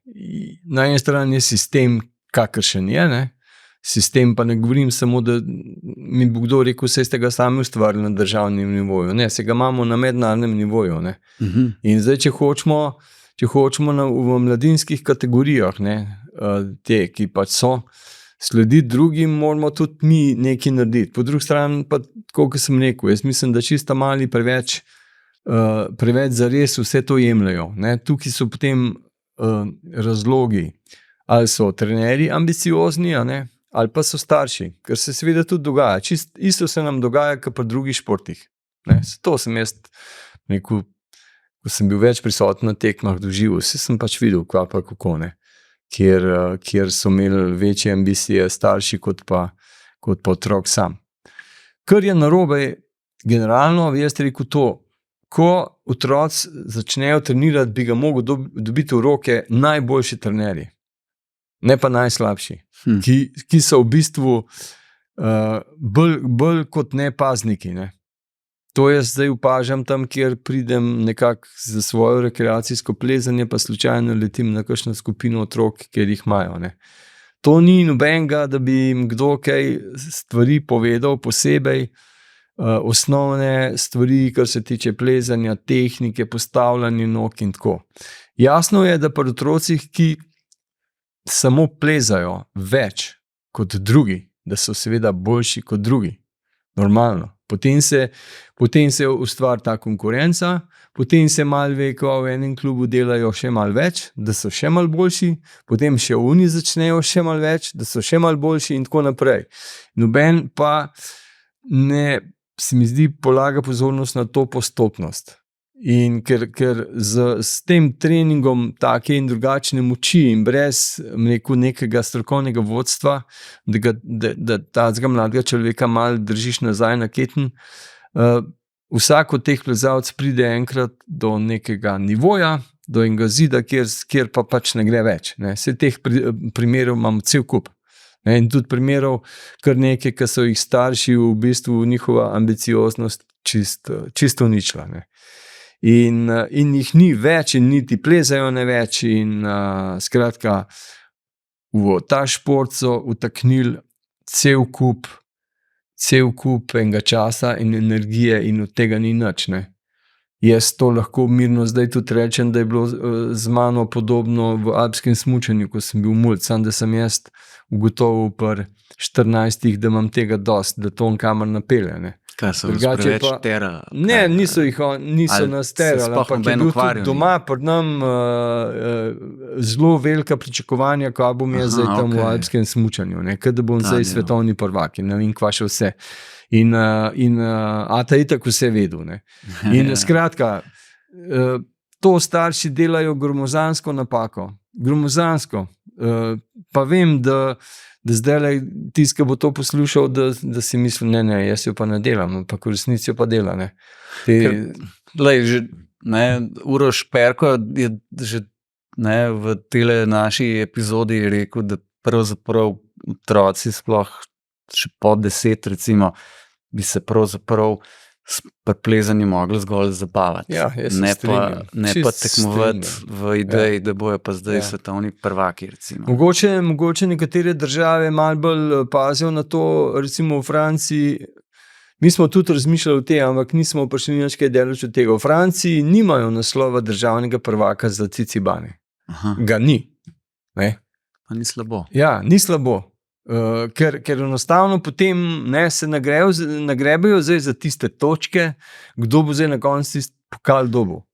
In zato, da ni preveč, očitno najbrž zato, da ni preveč tekmovalnosti, pač tega tam nimajo, mogoče še kje.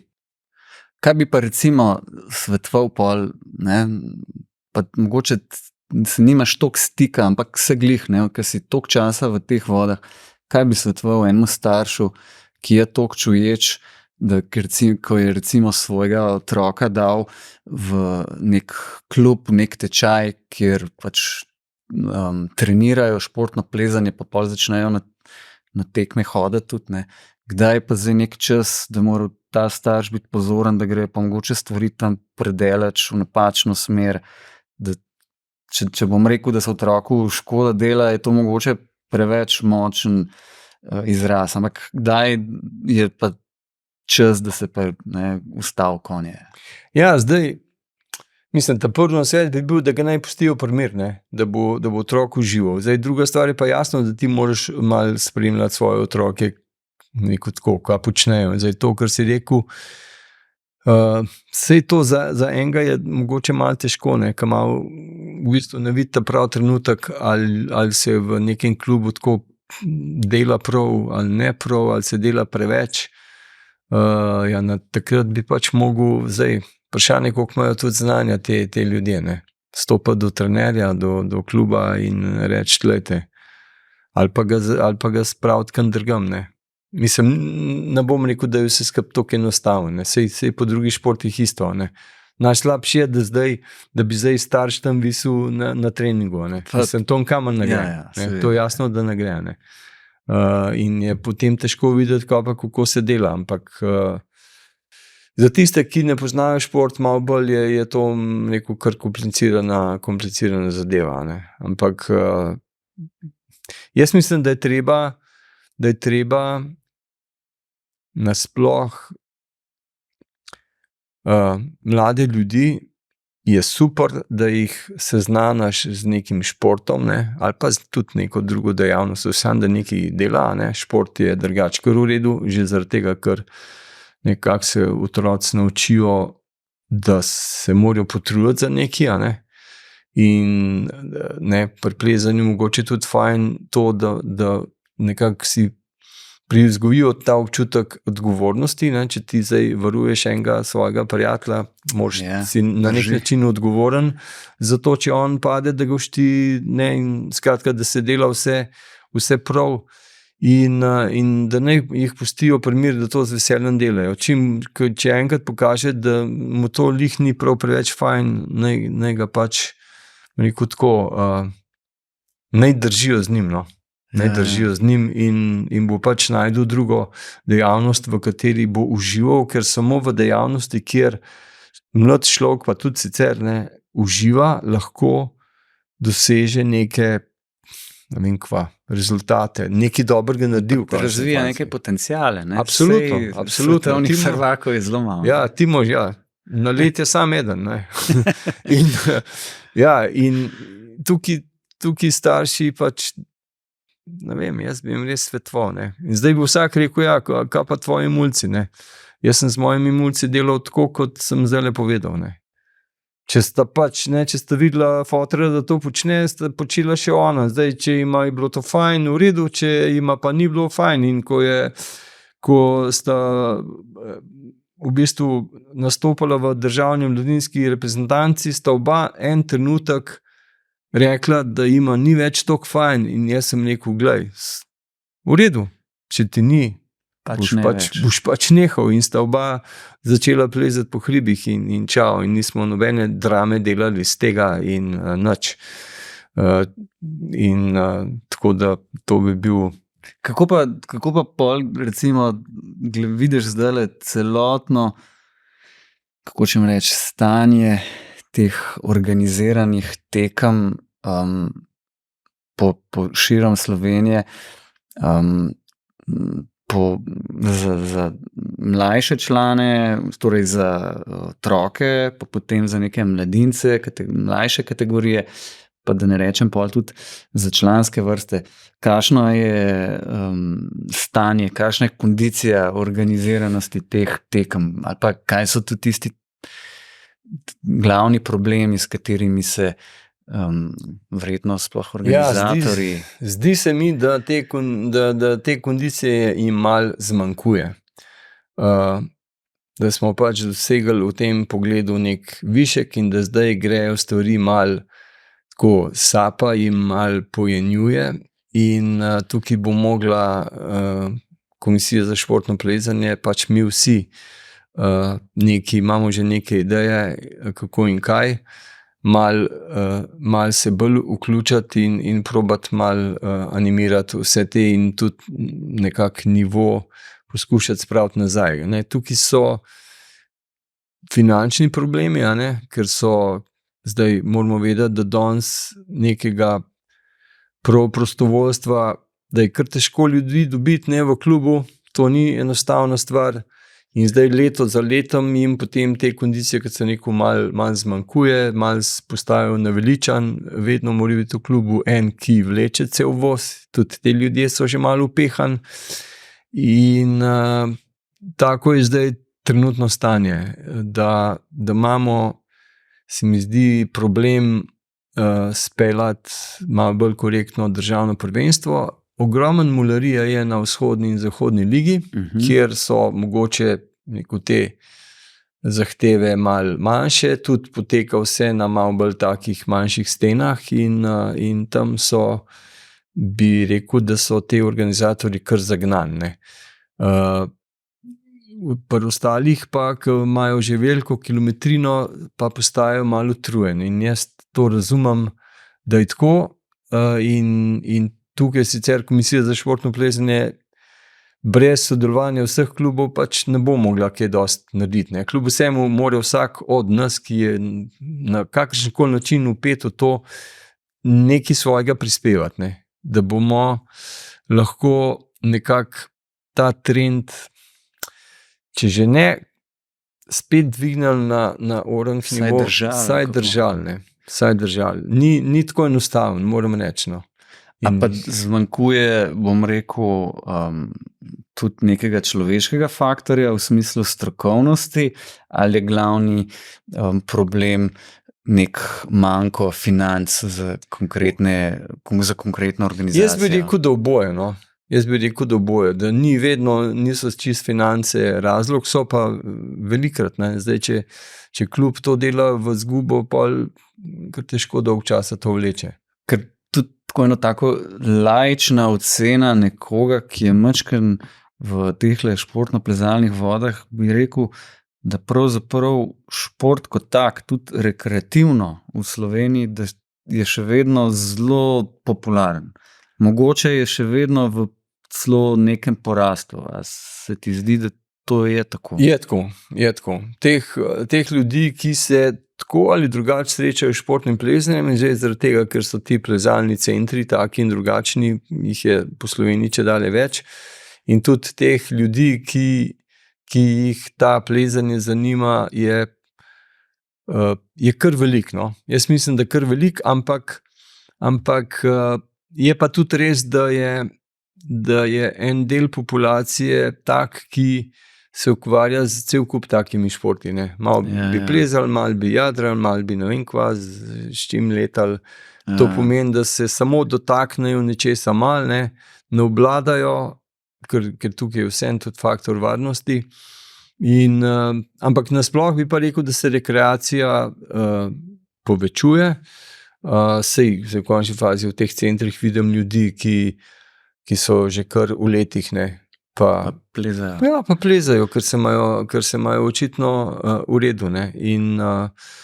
Ampak ta tekmovalni del pa rekreacija pa mislim, da gre še dalje bolj narezen. Mislim, vsak gre v svojo smer in zdaj tudi če zdaj primerjam z alpskim smučanjem, sej smuča nas v Sloveniji ogromno, ampak na tekmo v Kranjsko goro svetovnega pokala jih pa ne pride kar 100.000. Se pravi, isto je pa s plezanjem, sej jih toliko tisoč jih ne pride na tekmo gledati, kakor jih 1000 tudi pleza, ker jih pač to ne zanima.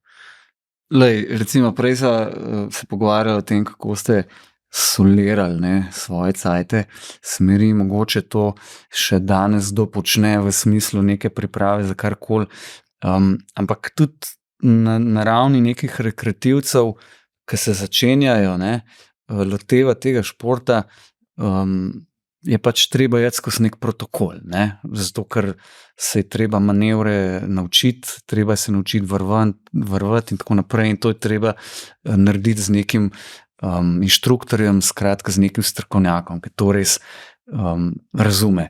In a se ti zdi, da je tako generalno v Sloveniji dovolj možnosti, da glede na to, da športno plezanje je popularno in celo si rekel, da je še vedno mogoče saj v neki stopni porasta, a je za vse tiste, ki bi se na novo naučili ali pa ki bi na novo radi spoznali, pa se lotili tega športnega plezanja, dovolj poskrbljeno, da imajo možnosti tečajev in tako naprej generalno. Jaz mislim, da generalno da imajo te možnosti. Zdaj, mislim, mogoče včasih za kakšne mlajše ali pa otroke, da pa zmanjka sploh terminov pa tako naprej, ampak možnosti so. Vprašanje pa je, če so te tečaji tudi zadosti kvalitetni, ker so zelo imam občutek tako na hitro. Skratka, mi pa vemo, da se ti tega, kar si omenil, teh manevrov na varen način, da to obvladaš, ker gre to za praktično stvar, ne moreš naučiti če boš prišel 10krat tja na ene ure. Ne moreš. Ali pa celo za en vikend. Nemogoče. To ne obstaja. Ampak lej, vprost, da te prekinjam. Recimo, zdaj bova mačken se zmišljevala. Sem jaz, študent prvega letnika, tam moj prijatelj športno pleza, ali pa cela ekipa že, in zdaj bi se jaz tudi lotil te dejavnosti. Ali pa sem moških srednji let, kakorkoli, malo me je recimo druga puberteta daje in zdaj se moram jaz lotiti tega cool športa, ki je recimo, sva ugotovila trendovski in v končni fazi kupiti plezalke, plezalen pas, tam tiste neke naprave, vrv celo, tam se že lahko zatakne, ki je še kar draga, in potem je tu plezalen center in začeti plezati, to niti ni tako težko. Ali pa mogoče še druga stvar, še lažje pa kupiti zgolj plezalke, pa magnezij vrečko, pa je v nek balvanski center. Ja, to ni težko, sam tam brez nekega vodstva izpadeš malo smešen, zato ker ker ne znaš nič, ne znaš se sploh obrniti, ne znaš nič. Ampak kako naj se recimo nek tak začetnik loti sploh Ja, te dejavnosti? enostavno morajo iti na tečaj, tak in drugačen. Jaz mislim, da ne bom zdaj rekel, da je teh priložnosti ogromen, ampak jih pač je. Ne. Predvsem bi rekel tako, zdaj, da vsi, ki to začenjajo, nikar ne mislijo, da bojo to vikend, pa bojo oni zdaj kar vse znali. Bližnjic tukaj ni, sploh tam, kjer imaš opravke z vavijo pa zavarovanjem, bližnjic ni. In si je treba vzeti določen čas, da lahko se teh stvari pravilno naučiš. Večina to itak ne bo upoštevala tega nasveta, zaradi tega, ker te generacije nam zdaj rekel vsi, ampak oni bi kar malo skratili nekaj. Pač po bližnjic bomo mi to kar skočili z 4A, drug teden na 5A, pa že kar malo 6A. Če se zdaj tako izrazim, to ni ta prava pot in naj se tega zavedajo. In naj se zavedajo, naj bojo tudi malo, kar se tiče, rajš malo bolj skromni ali pa malo bolj zadržani, previdno, tako je. Ja, tako bi rekel. Ja. Pravzaprav športno plezanje je relativno varna stvar, dokler dva delata, če govoriva o plezanju, ki se var uporablja, sploh če je to še zunaj v plezališčih ali pa na umetnih stenah, če ko dva res obvladata zadeve. Ja, vsi parata, ko jih pač ne. Vsi vemo, ko gledamo neko dejavnost ljudi, katero oni obvladajo, se zgleda vse simpel. Ja. Vse simpel zgleda. Najbolj enostaven gib, recimo, pri plesu zgleda zelo simpel. Dokler ti nastopaš tja, pa probaš to narediti, pa da vidiš, da ni nič simpel. Skratka, moraš se naučiti in zato, da se teh praktičnih stvari naučiš, to ni nekaj, kar bi se iz knjige prebral, pa zapomnil 1000 stavk. Ampak to je praktična stvar, ki jo moraš ponavljati, pa izpopolnjevati in druge formule pač ni. Pač ključno je tudi to, da te nekdo, ki res ovlada, popravlja. To pa itak. V knjigah sicer pišejo lahko zadeve, ampak ni tistih malenkosti, mini skrivnosti, pa jih ni napisanih, teh pa ti mora en pokazati. Jaz sem se to zavedal v bistvu takrat, že takrat, ko sem Martino treniral in pa potem, ko sem sam plezal, ko mi je ona stvari povedala, kva ga sekam, Zato, ker sebe pač človek ne more videti. In potem sem kasneje to videl še v teh, kadar sem funkcioniral kot inštruktor, pa za te razne izpite, nazive, ko mi ni bilo jasno, zakaj dokaj preprostih stvari, za moje pojme, pri plezanju, pri vrni tehniki, zakaj se to ni nič tazga, sem si zmeraj rekel, se to je pa čist enostaven, Ampak potlej sem začel, v bistvu sem počasi doumel, da ko sem jaz razlagal drugim, so oni meni gledali z razdalje 3-4 metre in so imeli zorni kot ful velik in njim je bilo vse jasen. Sam dokler nismo zamenjali pozicije, Ko si prišel zraven, smel pa kar naenkrat omejen prostor in kar naenkrat ni bilo več toliko enostaven, In potem bi vsak mogel razumeti, da morajo te praktične stvari zelo večkrat ponavljati in se morajo to naučiti. Jaz se pa zdaj skozi malo hecam, da ko gledaš mizarja, ko odžaga eno dilo naravnost, zgleda to simpel. Mislim, to už pa je vsak. Dokler ne gre sam tega dela. Ja, zdaj pa prim dilo, pa jo daj na sokolar, pa boš videl, kako to zgleda, a jo boš res odžagal naravnost, a ne. In skratka, hočem povedati, prakse, ogromen prakse, če si nekdo želi neko stvar pač dosti dobro naučiti, čist simpel. In zdaj, če se vrnemo na najin začetek tega pogovora, kako vidiš tekmo v Kopru, kaj bo se tam zgodilo? Vreme si rekel, da ste zrihtali, z tvojimi neprespanimi nočmi in mnogimi izkušnjami Kranjske tekme očitno te tudi to speljali, ne? Ker če ste Kranjsko toliko cajta, pa na lansko koprsko podlage, očitno se bo tudi ta zgodila.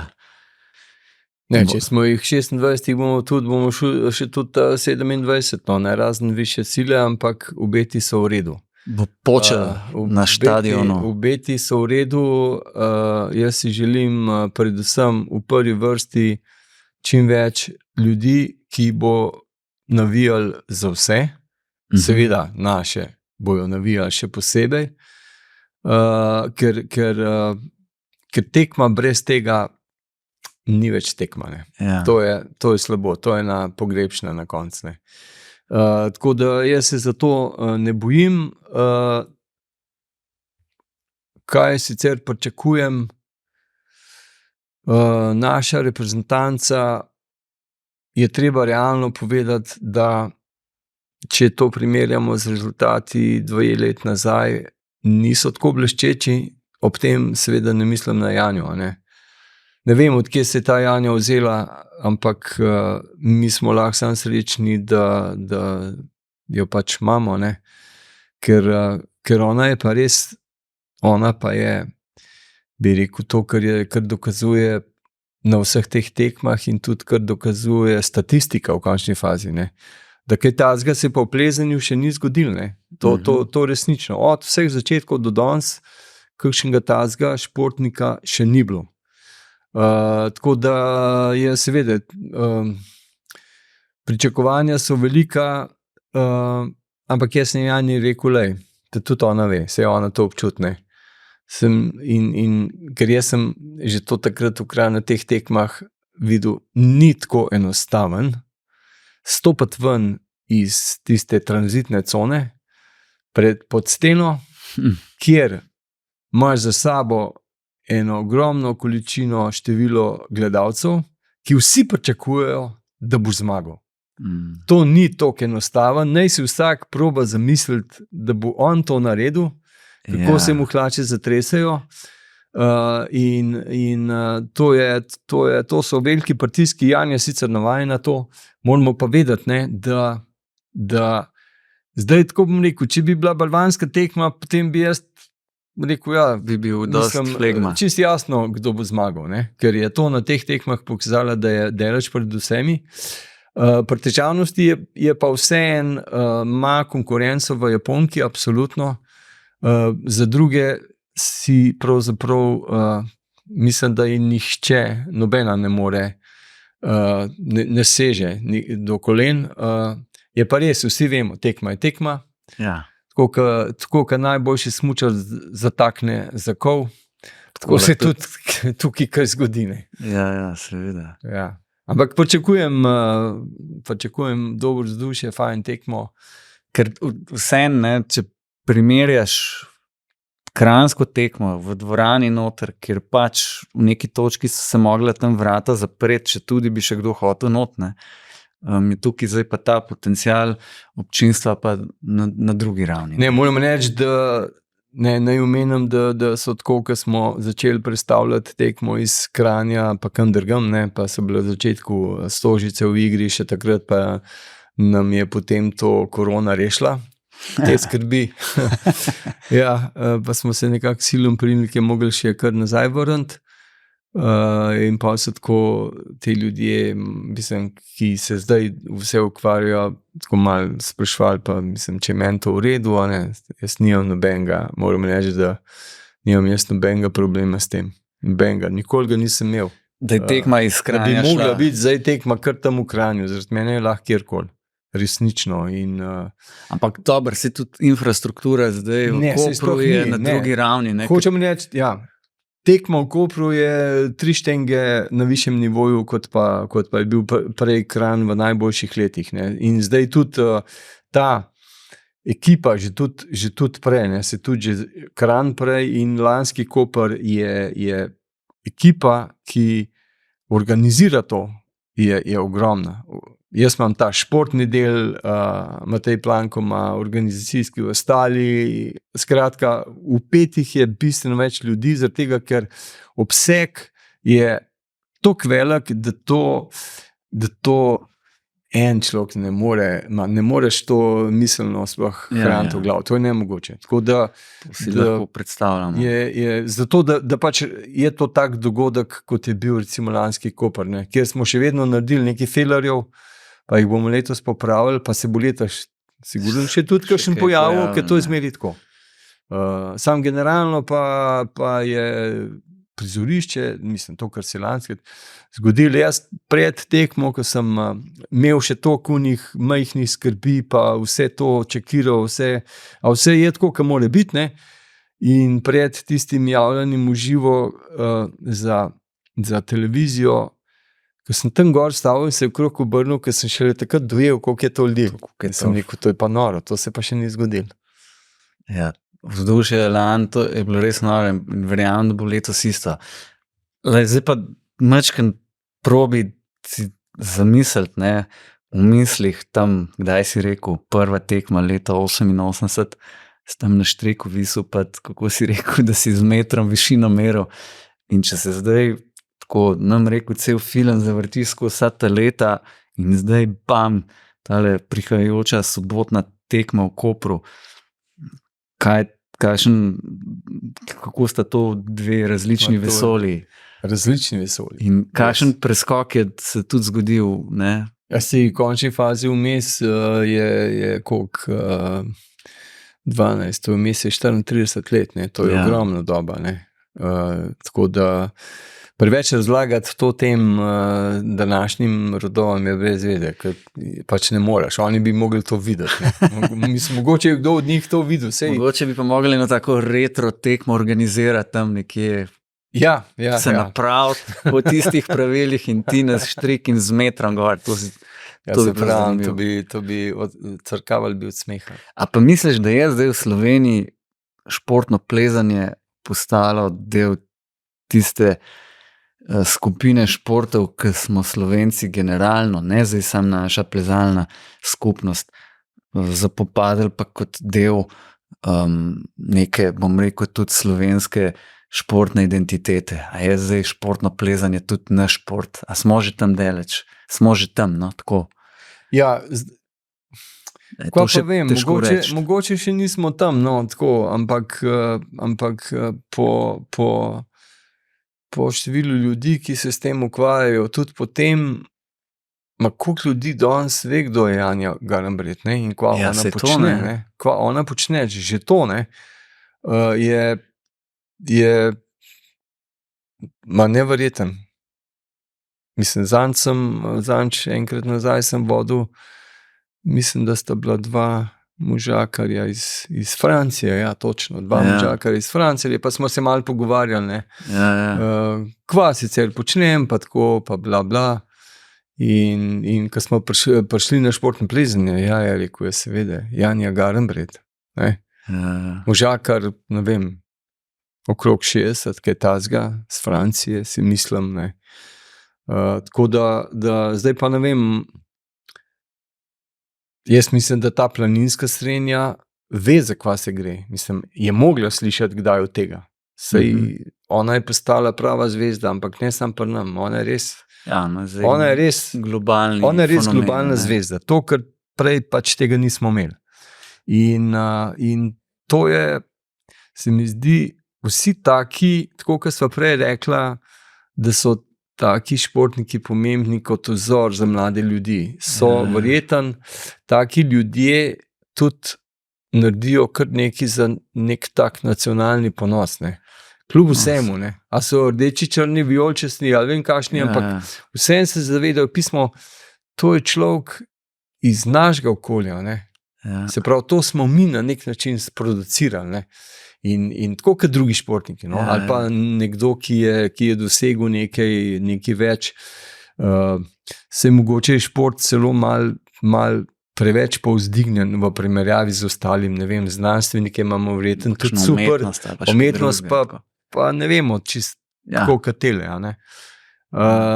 Tako da mogoče se zdaj, torej, kot sem rekel, planinska javnost se s tem siguran pač v hribe hodijo, ampak ok, plezajo, ne, ampak se pa ogromno ljudi, ki se pa malo dotikajo tega plezanja, pa imajo malo ferate, pa malo, ne, tudi umetne stene, plezališča, vse, tako da mogoče še nismo čistem, ne, da bi kar vsi, ampak zadnja leta imam res občutek, jaz kar rečem, mater v Sloveniji vsi plezajo, to je nenormalno, ne. Koliko pa misliš, ali pa bom tako vprašal, kaj pa, ne, ker si praktično, ne, da sva že kar obdelala enih zadev od tvojega začetka in do vsega danes in praktično si od samega začetka razvoja športa, kako vidiš tudi sam razvoj v smislu, ne, včasih je bila bolj neka krimpaža, danes se tam po volumnih meče, kaj misliš, da se bo ta šport razvijal ali pa kako se bo razvijal na tem tekmovalnem področju? Ja, tako kot sem rekel prej, se mi zdi, da se bo čedalje bolj način plezanja šlo, mislim, ta rekreacija, normalno plezališča, plezanje v skali in tudi plezanje za rekreacijo v dvoranah, pa tekmovalni del bo sta šla čedalje bolj narazen. Ali sta že zdaj kar fejs narazen, ne? Ja. Predvsem zato, ker so te tekmovalci najboljši na svetu. To si jaz bi rekel, povprečni rekreativc sploh ne predstavlja. Sploh ne predstavlja, koliko so te dobri. To ne moš verjeti. To, ne vem, sicer je zdaj težko reči, da jih naj povabim, ko bo konc finala pod steno na finalno smer, da bojo videli začetek, kako to zgleda, ko bomo imeli težave druge. Ampak to je neverjeten. To je ne vem, to je vesolje. Čeprav izgleda delač, koliko smo prej ugotavljali, vsaka stvar, ki jo nekdo obvlada, izgleda kar enostavno, ne, sej, ni tako težko. Ne. Ampak mislil sem še to, mogoče, kako se bo pa samo ta tekmovalni razvoj smeri razvijal, ne, ker vsem, če sva prej govorila o Kranjski steni, pa še konc 90-ih je bil karakter smeri čisto drugačen, kot je danes. Ja, razvijal se bo to smer, ki jo že zdaj vidimo, ne. A misliš, da je tudi da ima velik pomen tudi neka atraktivnost za publiko, ker če nekdo recimo samo pleza po nekih grifih, ne, in pač neki točki pade dol, mogoče ni toliko zanimiv, kakor mogoče je danes, ki je pa kup enih atraktivnih gibov in gledaš, kaj te vsi tekmovalci zganjajo gor po stenah, si sam čudež, ne. Zdaj malo je atraktivno, vse včasih v teh smerih naredijo kakšen skok, pa je tazga, da zgleda malo atraktiven, ne, ampak bolj je predvsem v tem, v to, koliko je to težko, ne. Ja. Sej zgledajo te volumni veliki, ampak zadržati so zelo slabi in plezalec potrebuje fantastično koordinacijo, mora v trenutku vedeti, kako se postaviti, kam noge zatakniti, kako sploh obdelati, da lahko obstane gor. Razlog je pa čisto preprost, zato ker so toliko dobri, da če bi bilo to klasične smeri, pa to bi bili vsi na vrh. Ja, ker je in tudi pri balvanih vidimo, čeprav moram reči, da mi je tako osebno ta skakanje, pa tisto laufanje po tistih tvorinah mi je tako že tako malo smešen zgleda, ampak postavljavci poskušajo narediti tako, da če ne drugače ločijo tekmovalce med sabo po številu poskusov, nekaj težko ko ugotoviti okrog koordinacije in to, ker če bi bile bolj enostavne, so tako dobri, pri fantih govorim sploh, ne, a to bi bili vsi gor. To, kar počnejo, to je vesoljsko. In enostavno kvaliteta sil, način plezanja v to, kar zdaj vidimo, kjer, ne vem, eno preprosto stvar spregledaš, pa greš dol, ker ne moreš gor ostati, ker pač težnost je, kar je, ne. Zadnji se spomnim, mislim, da je bilo svetovno prvenstvo v Bernu je bilo, kjer je Ondra, ki 1000-krat ne bi naredil tacga felerja, ki ga je naredil, ma ni mu šans, sam še dol je šel. Preprost in jaz mislim, da bo šlo v to smer, ker vsi so toliko če dalje več je kvalitetnih, toliko kvalitetnih in pri fantih se vidimo, ne, da se lahko zmaga kdorkoli. Ne. Pri puncah mogoče temu ni čisto tako, sam v finalu se pa punce menjajo in če bi bila to klasičen način, mislim, da bi imeli problem, ne, z razvrstitvijo. Je pa druga stvar še to, ne, je pa vsaka smer vredna 20.000 evrov. Ko se šteješ tele cene, tehle volumnov in tako naprej, priješ do take številke, da to pa tudi ne vem, kam to pele. Sam material? Material. Pa so pa še postavljalci. Ja, ok. Tisti v primerjavi z unmu so tisti poceni. Okay. Ja. Daj pa misliš, da bo pa, če imaš kakšne vpoglede ali pa celo informacije, daj bo pa Mednarodni olimpijski komite zrel oziroma kdorkoli je že v poziciji nekih odločevalcev, da bo pa tudi na olimpijskih igrah, ne, sej po eni strani smo lahko zelo veseli, da se je že naredil nek preskok. Ne. Prvo to, da je športno plezanje sploh prišlo na olimpijske igre, pa je bil tisti prvi trojni format, zdaj imamo dvojni format, kdaj bo pa tisto, kar recimo si mislimo, da bi pa res mogli biti, torej, da so posamezne discipline samostojne. Jaz mislim, da zna biti to potem po naslednjih, ne. Mislim, da je Los Angeles, ali kako. Skratka, kako jaz to vidim? Tokio je bil na nek način preboj. Na žalost je korona odigrala svojo vlogo v tem smislu, da niso ljudi, gledalce, spravili zraven. Ker koliko gledalcev spremlja nek šport, je tudi nek faktor, tudi za tiste, ki potem odločajo. In tam jih ni bilo, ker pač niso smeli biti, tam je bila tista ekipa in tako naprej. Pariz, drug let, moramo vedeti, Francija, tam bo poln. In upam, da bo to, nekako računam na to, da bo to tudi eden od tistih faktorjev, kjer odločevalci ne bodo mogli reči, ja, pismo se to nikoga ne zanima. Ne. Tako da jaz računam na to, da se bo to potem kasneje sigurno ločili že tale. Mogoče bojo celo kombinacijo obdržali, pa še vse šli na posamezne nabalvane, pa na težavnost posebej, pa da bomo imeli 4, ne. Bomo videli, ne. Ampak zna biti, da bi bil to kar en tak faktor. Jaz bi tako sklepal. Kaj pa še tole, a misliš, da ima tudi hitrostno plezanje, recimo pri nas v Sloveniji, kakšen potencial, ker pred Tokijem pa to skoraj ne vem, če smo kaj slišali za to. Ne? Trenutno ga nima, ampak bomo pa zdaj s koncem tega leta nekako šli v en tak dolgoročen projekt, da bi nekaj poskušali narediti tudi na hitrostnem plezanju. Zdaj, da se bojo s hitrostjo ukvarjali teli, ki so zdaj člani, je brez veze. To se nihče ne bo. Ne? Ja. Mi moramo začeti pri tam mladih, ne? In pač videti, koliko bo interesa, tako da bomo Komisija za športno plezanje je nekako smo vsi pognali, se strinjali v tem, da gremo načrtno v to stvar in poskušamo pač, ne vem, rečemo v roku 4-5 let, kaj hitreje se ne moreš nič kaj dosti narediti. Ne. Pa bomo videli, ne. Ali bomo dobili ljudi, ki jih bo to zanimalo in ki bojo kaj več naredili za to. To zdaj težko reči, kaj bomo dosegli, ampak mislim, da si rok 1 let ni nič. Ja, dolgoročno treba narediti. Ja, dolgoročno treba narediti, ne vem, dobiti kle mlajše kategorije ali pa začetek srednjih kategorij, pa potem tja do 20 leta, pa da vidimo, kaj se da narediti. Ne? Doslej pa ni to dišalo nobenemu kaj dosti. Ampak se je pokazala v končni fazi, tudi Janja pokazala, kva se pa da narediti. Ne? Ja, ker je pač bila posredno prisiljena v to, da je to trenirala.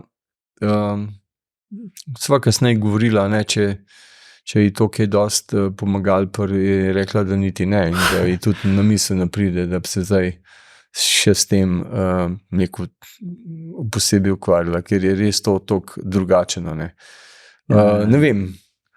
A si ti kdaj probil to smer? Pa ne sam zlez, tako kot tako.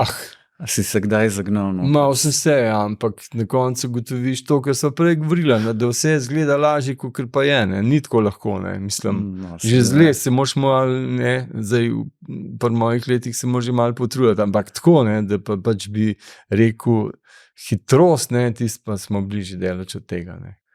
Sem pa včasih smo imeli neke, ne vem, take bolj šov tekme, v Pivki se spomnim, pa tako, ne. Malo smo probali in meni nekako težko se poistovetim s hitrostnim plezanjem, zaradi tega, ker hitrost nikoli ni bil faktor pri plezanju. Bil je sicer hitrost mal faktor, zdaj v hribih hitrejš priješ, manj imaš težav zaradi vremena in tako naprej, ne, ampak sama hitrost v športnem plezanju ni bil point. Point je težko pa prijeti nekam gor. Ampak ko smo uživo tam, ne, pa ko vidiš te modele, dosegajo neverjetne čase, mislim pa fajn zgleda, pa je malo žura, ne, kako naj temu rečem. No, pa se je tudi atraktivno, ne, ker tam dva sporedno in pa še tisti čas in je tisti klasičen moment športen, recimo tudi nek atletski, recimo, nekaj laufajo in a bo zdaj čas, ali ne bo. No, sej letos, ko smo speljali svetovno vojaško prvenstvo v Kopru, so bile vse 3 discipline, bila hitrost, mislim, je bil vzdušje, orang, fajn. Tako da, ja. Kaj ti pa danes športno plezanje pomeni tebi konkretno? Zase, mimo vsem tega, takrat, ko nimaš neprespanih noči zaradi tega ali pa onega dogodka. Meni je mega. Meni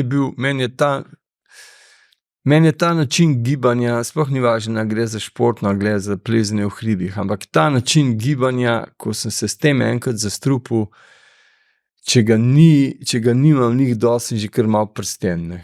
In res mi je dober. In ni point tukaj v tem, koliko težko plezaš. Ni point. Ne. To bodo vsi enkrat na koncu v bistvu tisti, ki ima rad plezanje, ugotovili. Point je v tem, da obvladaš ta svoj telo do neke mere vsak po svoje, ko se gibaš tam in je ta, ne vem, kaj ne rečem, ta občutek je super. Res super. Neka svoboda taka in kontroliranje situacije še vedno to lahko počneš, ker če češ malo bolj, če hočeš neko smeri, ki ti predstavljajo izziv, kar se tiče tvojega limita, moraš še vedno biti zelo natančen, če hočeš tisto odplezati in ta občutek je meni, ko plezaš smer, ki ti je maks, pa narediš vse prav. Ker če narediš vse prav, si čmoknil. In je ta občutek fajn. In zato meni je ta šport, moram reči, da ker sem jih probal cel kup, še kot mulc, ampak noben ni bil toliko dober. Ne vem zakaj, noben ni bil toliko dober. Pa tudi zato, še to, ker je to edini šport, edina dejavnost, kjer se moram zbrati samo na tist in ne moram misliti na druge stvari. Tudi če jaz hodim samo po hribih, planinarjenje, ščetaš po pot, ampak še vedno možgani funkcionirajo in misliš lahko ne vem kva. Kle pa ne moreš, kle pa tisti trenutek je treba početi samo to in je to fajn, da se lahko malo odklopiš in evo, preprost. Ampak vse je podobno tudi z drugim načinom plezanja, tako da ne gledaš samo za športno. Jaz sem to počel, dokler sem lahko kaj premikal. To sem zdaj že ugotovil, da mi je to res top. Da je to. Ja. Pa imaš kakšno najljubše plezališče ali pa celo kakšno steno ali pa področje, kjer pa se najraje vračaš? Dovžanova Soteska, tam sem začel sem pravzaprav v Turancu, ker smo hodili na te plezalne vaje, kako se temu reče. kjer so me naučili osnovnih stvari. Potem sem pa več časa preživel v Dovžanki, zaradi tega, ker pač je blizu in tudi zdaj je tudi blizu, ne. In ni nobene gneče, ker taki splošni populaciji tam gor lih ne ustreza prav preveč, ne. Mogoče tudi zaradi ocen, ker tam se je za isto oceno treba bistveno bolj pomatrati, kot za kakšno drugo. Se mi zdi, da je to mogoče tudi razlog, pa mir je, no. Ja. Zaenkrat je tam še mir. In je preč od vasi, od naselij, višji gor dvigne na tisto sotesko dol in tja zahajam že, ne vem, Rečva dolgo.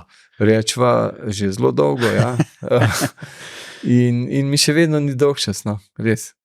Vzamem to tako kot neki popoldanska aktivnost, recimo.